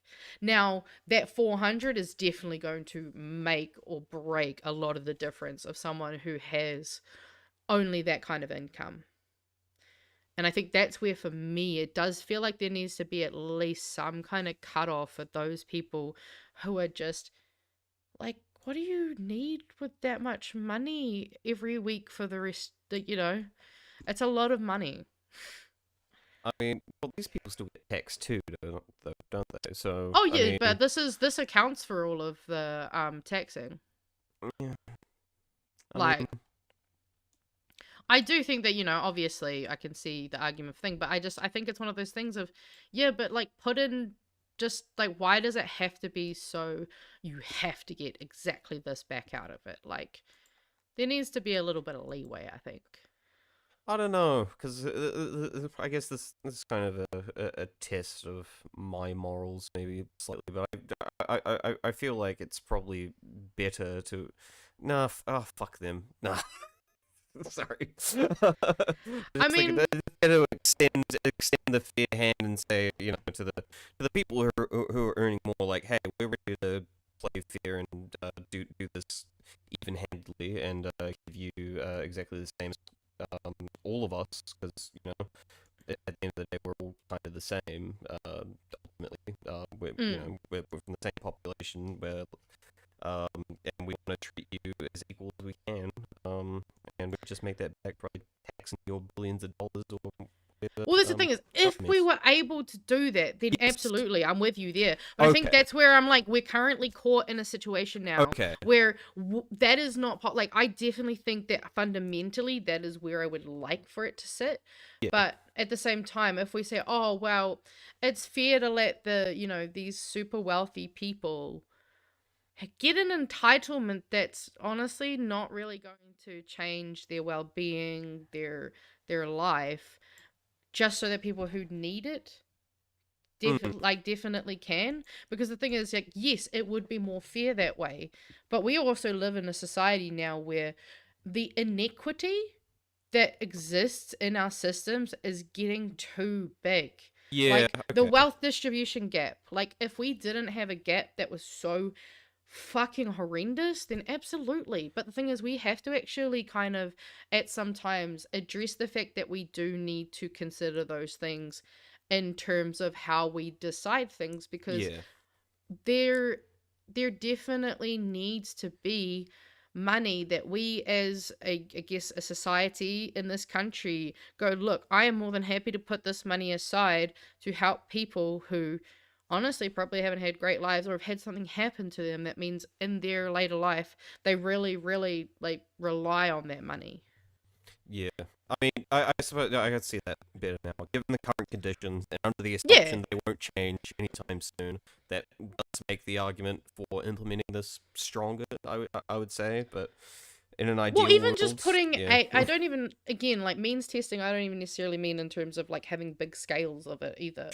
Like even if it was literally just once you're over the certain amount that basically puts you in some mad baller money, like you shouldn't really complain that you're not getting $200 when you're getting, like, that's what I find strange is that these people who have stuff, they're so scared to potentially lose it. But it also feels like there's some older people that almost feels like it's like, you know how a lot of people just buy into that capitalism lie of like, one day I'm gonna have money, life's gonna be good. It almost feels like that's almost like this weird idealistic thing they're kind of putting on the, you know, superannuation a little bit as well of like... I mainly worry about it being used as sort of like a political weapon to be like, you know, more evidence of the left being, you know, anti-rich and that kind of stuff. Like, see, they do hate us, they do want to punish us. I don't know.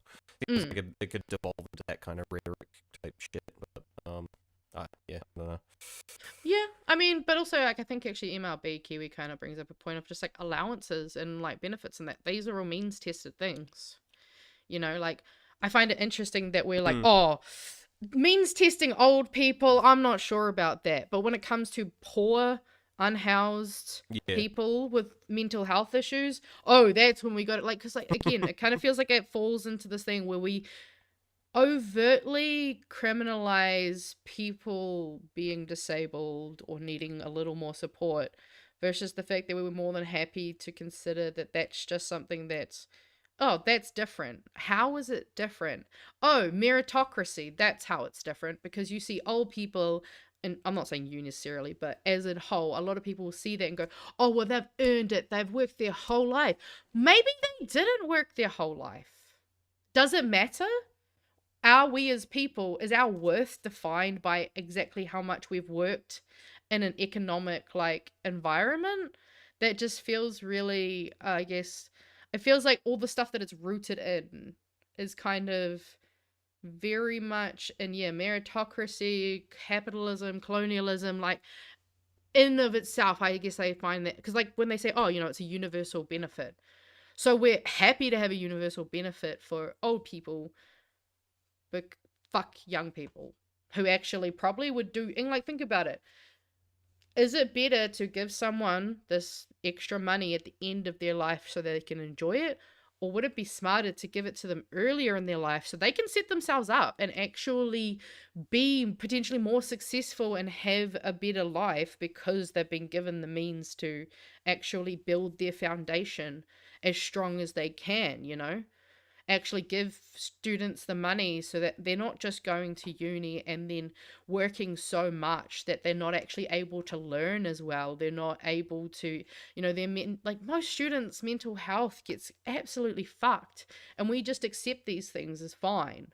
But God forbid we maybe want to take away $200 from some really rich old people. I don't know. Like, I'm not even trying to be a dick, but it feels like that's where that argument kind of falls short for me, is that I can see where you're coming from, but however, we don't live in that world. We don't live in that idealistic world where... I'm living in the ideal world. And I don't even think it's... Right. Yeah, it's more just like that's just what we as a society have kind of been taught. Like, we learn these not just through conscious things, but through subconscious things. Because again, that capitalist, colonial, meritocracy bullshit...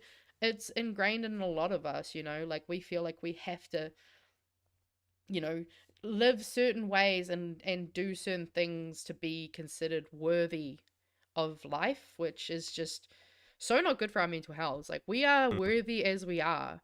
We don't need to prove to other people that we're worthy, but other people like to make us not feel worthy as well, you know, because especially New Zealanders, we love to fucking bringing each other down and not allow ourselves to feel any sense of pride or achievement or accomplishment, you know? So it's just, I don't like when we kind of, you know, like the way that woman said, oh, well, if you've worked your whole working life, what does your working life mean? Some people might consider that to be, you know, oh, you're 15, go work in the fish and chip shop now. Some people might think, So oh, what was your working life? Yeah, exactly. Like Was it's it not stocks? I don't know. Yeah, it's not a clearly defined kind of thing, and it also implies this kind of, oh, you know, if you're worthy, if you've earned enough money and you've given enough to this economy, then you'll be allowed it. But you know, also beneficiaries pay taxes too. So I haven't listened. I don't know. Have you listened to the locked out Craig Rennie, the most recent episode? Because I haven't. the one with Chloe. Yeah. Do they talk about superannuation at all? I'll be honest, I was listening to it the other day, but I've kind of forgotten if they were talking about that. Yeah. Well, that's just. If I'm completely honest. That's something I've been super curious for a long time. I wanted to hear his thoughts on, because I mean, I have some thoughts too, but like, you know, I guess that was one of them. I've wondered about like the feasibility. Maybe it comes with its own problems of like just opening immigration more to bring more people into the economy to pay superannuation. I'm talking like young people, not necessarily older people. But I don't know. Maybe I don't know that much about immigration, but I'm wondering if that could offset or at least, I mean, assist. To be fair, burden. there's also it's not like there isn't, like, cause I'm trying to remember what was the number they said that we needed. The amount of money We've gone from like seven, Oh yeah, something 24. like 7 births, 7 people per every superannuant to something like two or 3. It's reduced to something like that. Well, yeah, it's spent 24 billion this year. Yeah. But like, that's the thing though. Okay, well, you know, we can start making some of that money back. Not giving fucking tax cuts to landlords. Not giving fucking all these write-offs and all these different things to encourage the economy and help out, you know, these poor mom and pop landlords that, you know, are clearly not actually the ones who that it is intended for. I mean, it's just another decision. And with every decision, there is something else that you're choosing not to take. We have no clue what Labour's going to do because they haven't announced their tax policy. As they keep fucking saying every time they're asked, yeah, we're going to announce that. It's coming. It's coming. Yeah. But that's not the only thing that's coming. I actually think we might just do one more quick tangent before we leave. I got something that I want to sort of show. I'm not sure if you're going to be able to hear it, but it's not too important. But it's this. Oh, send me the link so I can listen to it. Claims. The Economic Growth Minister has written to the major players to remind them of their need to comply with the Fair Trading Act. It's pretty simple, really.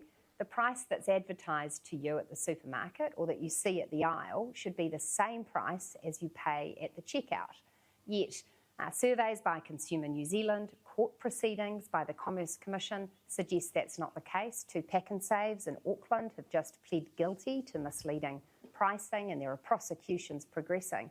My concern is this is the most basic stuff. This is a legal obligation for the supermarkets not to mislead their customers, and they're not getting it right. So they should fix it and fix it quick. They're in a multi-billion-dollar sector. They can afford to fix this, and if they care about New Zealand shoppers, they would have had it done yesterday. Okay, I don't know if you could hear that, but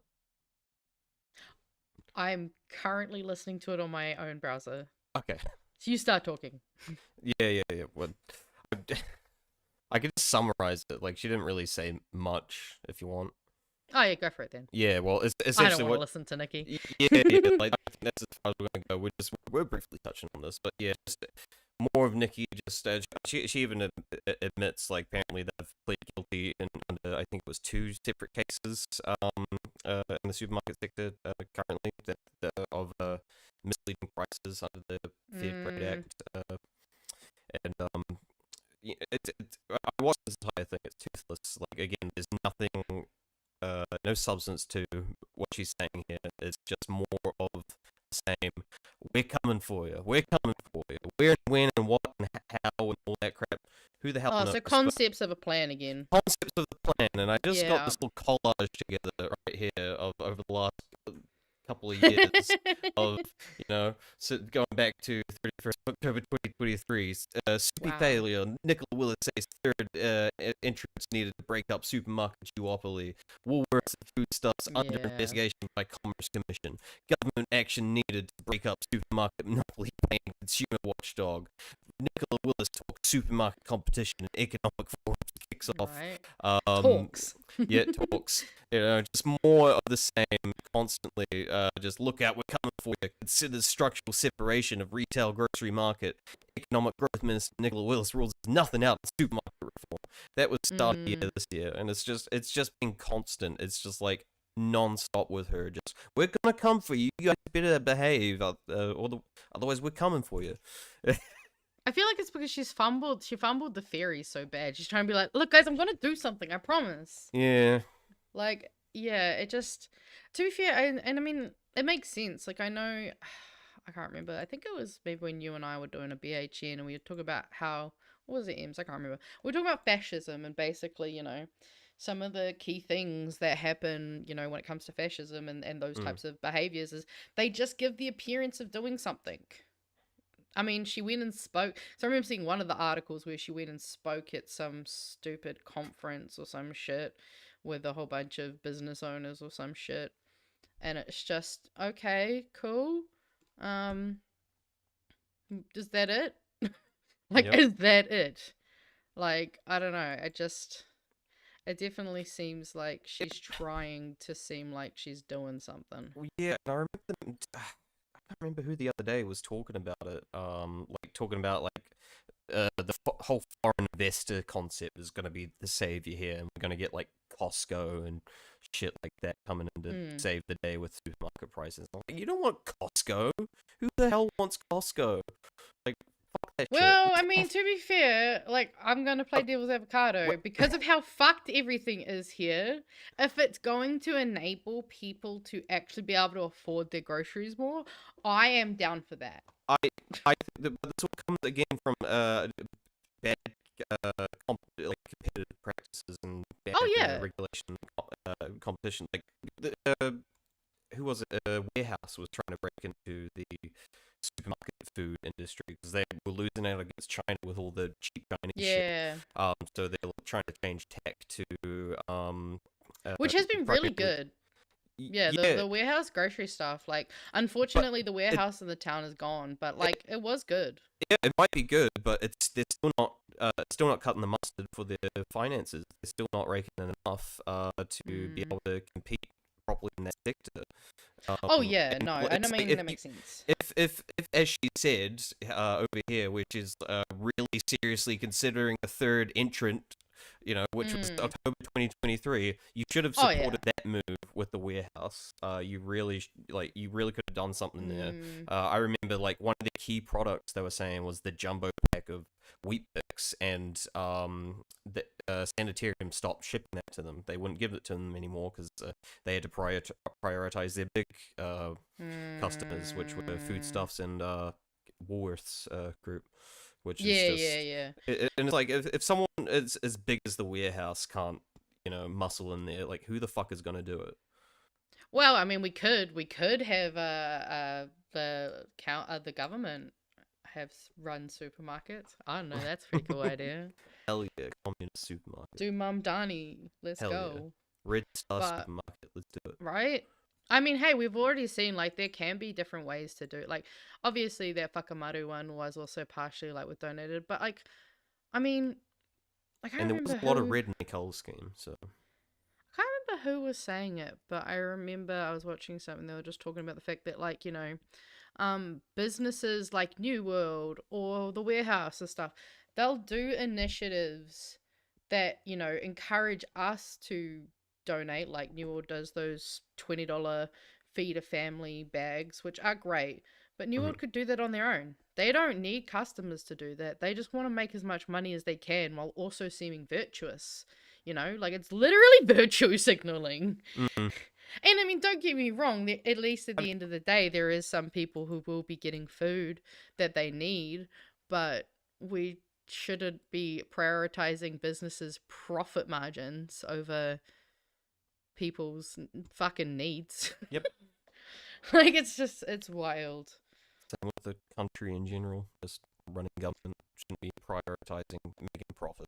But Yeah, and I mean, like, I can definitely see that, wanting to keep some things going. Like, I think me and Ems were also talking a bit about last night, you can take bits from different systems and put them together and try to make something that's a bit more fit for purpose, because, the currently the system is only really serving the top 1% or the top 0.006% of New Zealanders, which is just insane.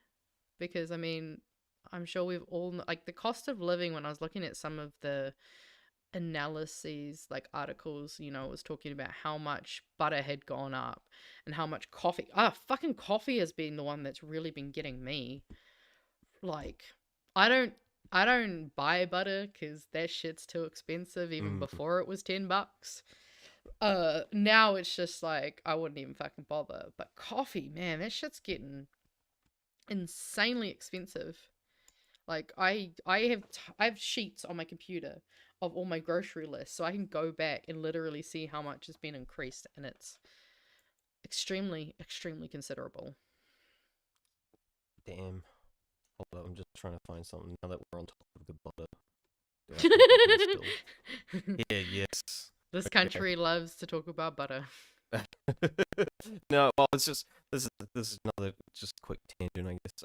This is just, I was going through the paper archive, just doing my thing, just scrolling through random shit, and I found this little outtake: "Butter's rival, Britain's margarine, too fat to be faced," which is this 1940, I think this was. Yeah, 22nd August 1940s. This is World War II. My nana era. was 1 year old. Damn. Yeah, so people just talking about the rise of margarine because that was necessary during wartime. Oh god, yeah.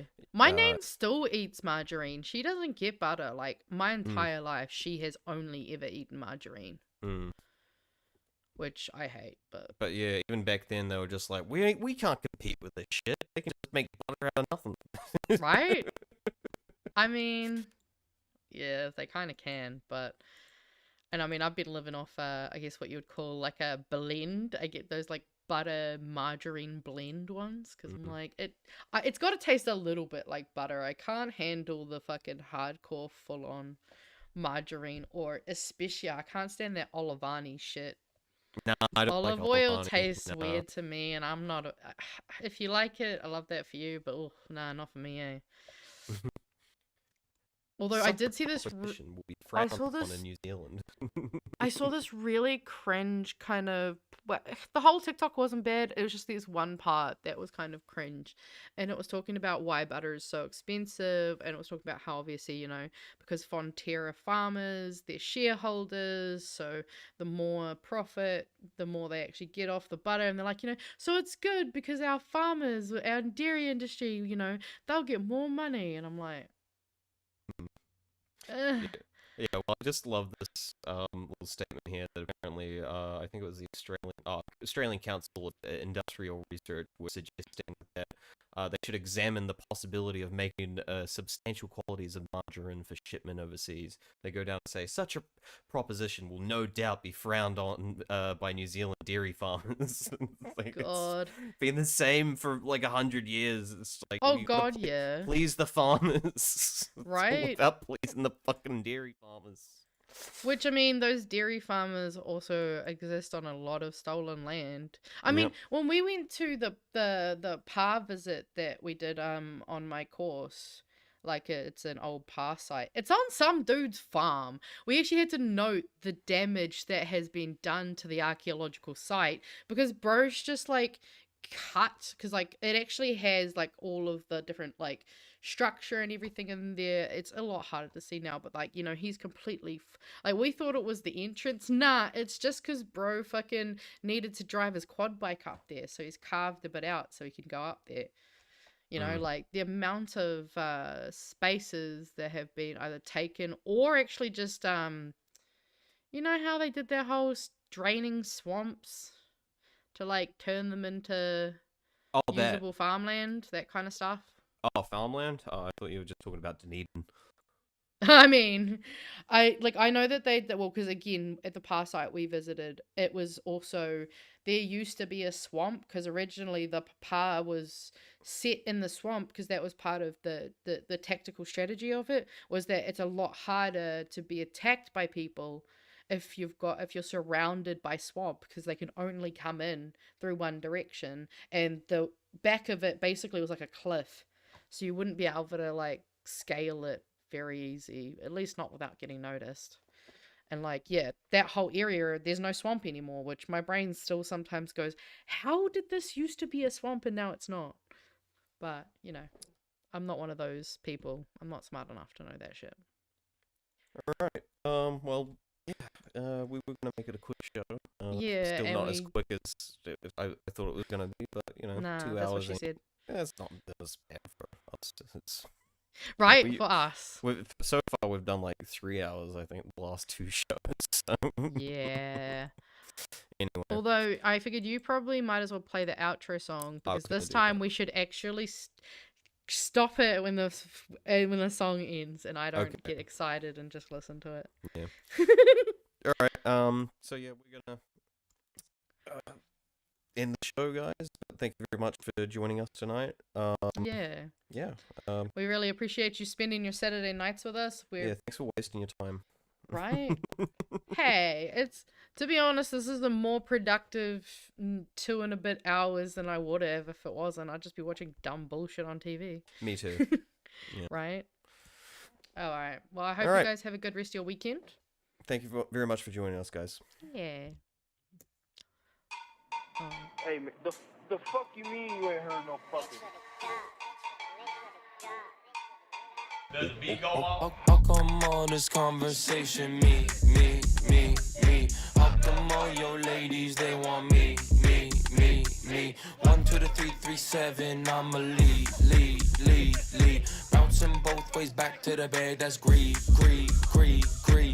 Low rider whip, G-class push start. Nerdy bitch brain, A+ felt smart. Hear you talking shit, that's what I call pish posh. Try money and I'm ballin' like Chris Bosh. Kinda whipped to lately. I might take a vacay. Turn up in Tokyo, out the sake.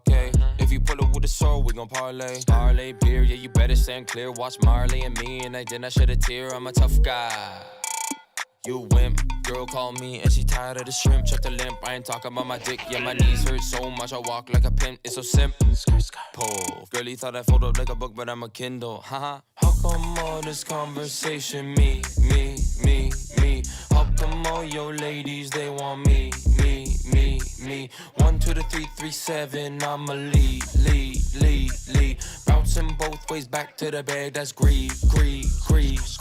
C to the V, why these rappers trying to copy? Got a team making plays, yeah, I'm heavy on the O to the K. Only do it for a little bit of pain, need them blues like I'm Jay-Z. I'm baby, got a raise, yeah, 5 an hour, 10 an hour, 50 where I'm out. Not a badass bitch, then I freaking like a scout. Made a hit, go record, yeah, I know you had your doubts. Not a dick riding label guy, I already last count, yeah. Talking ends because I got them. Foo Gucci slides, I bought them. 10 at a round, yeah, top to bottom. Damn, is that my bitch? Yup, it is, she got money in her bank cause of me.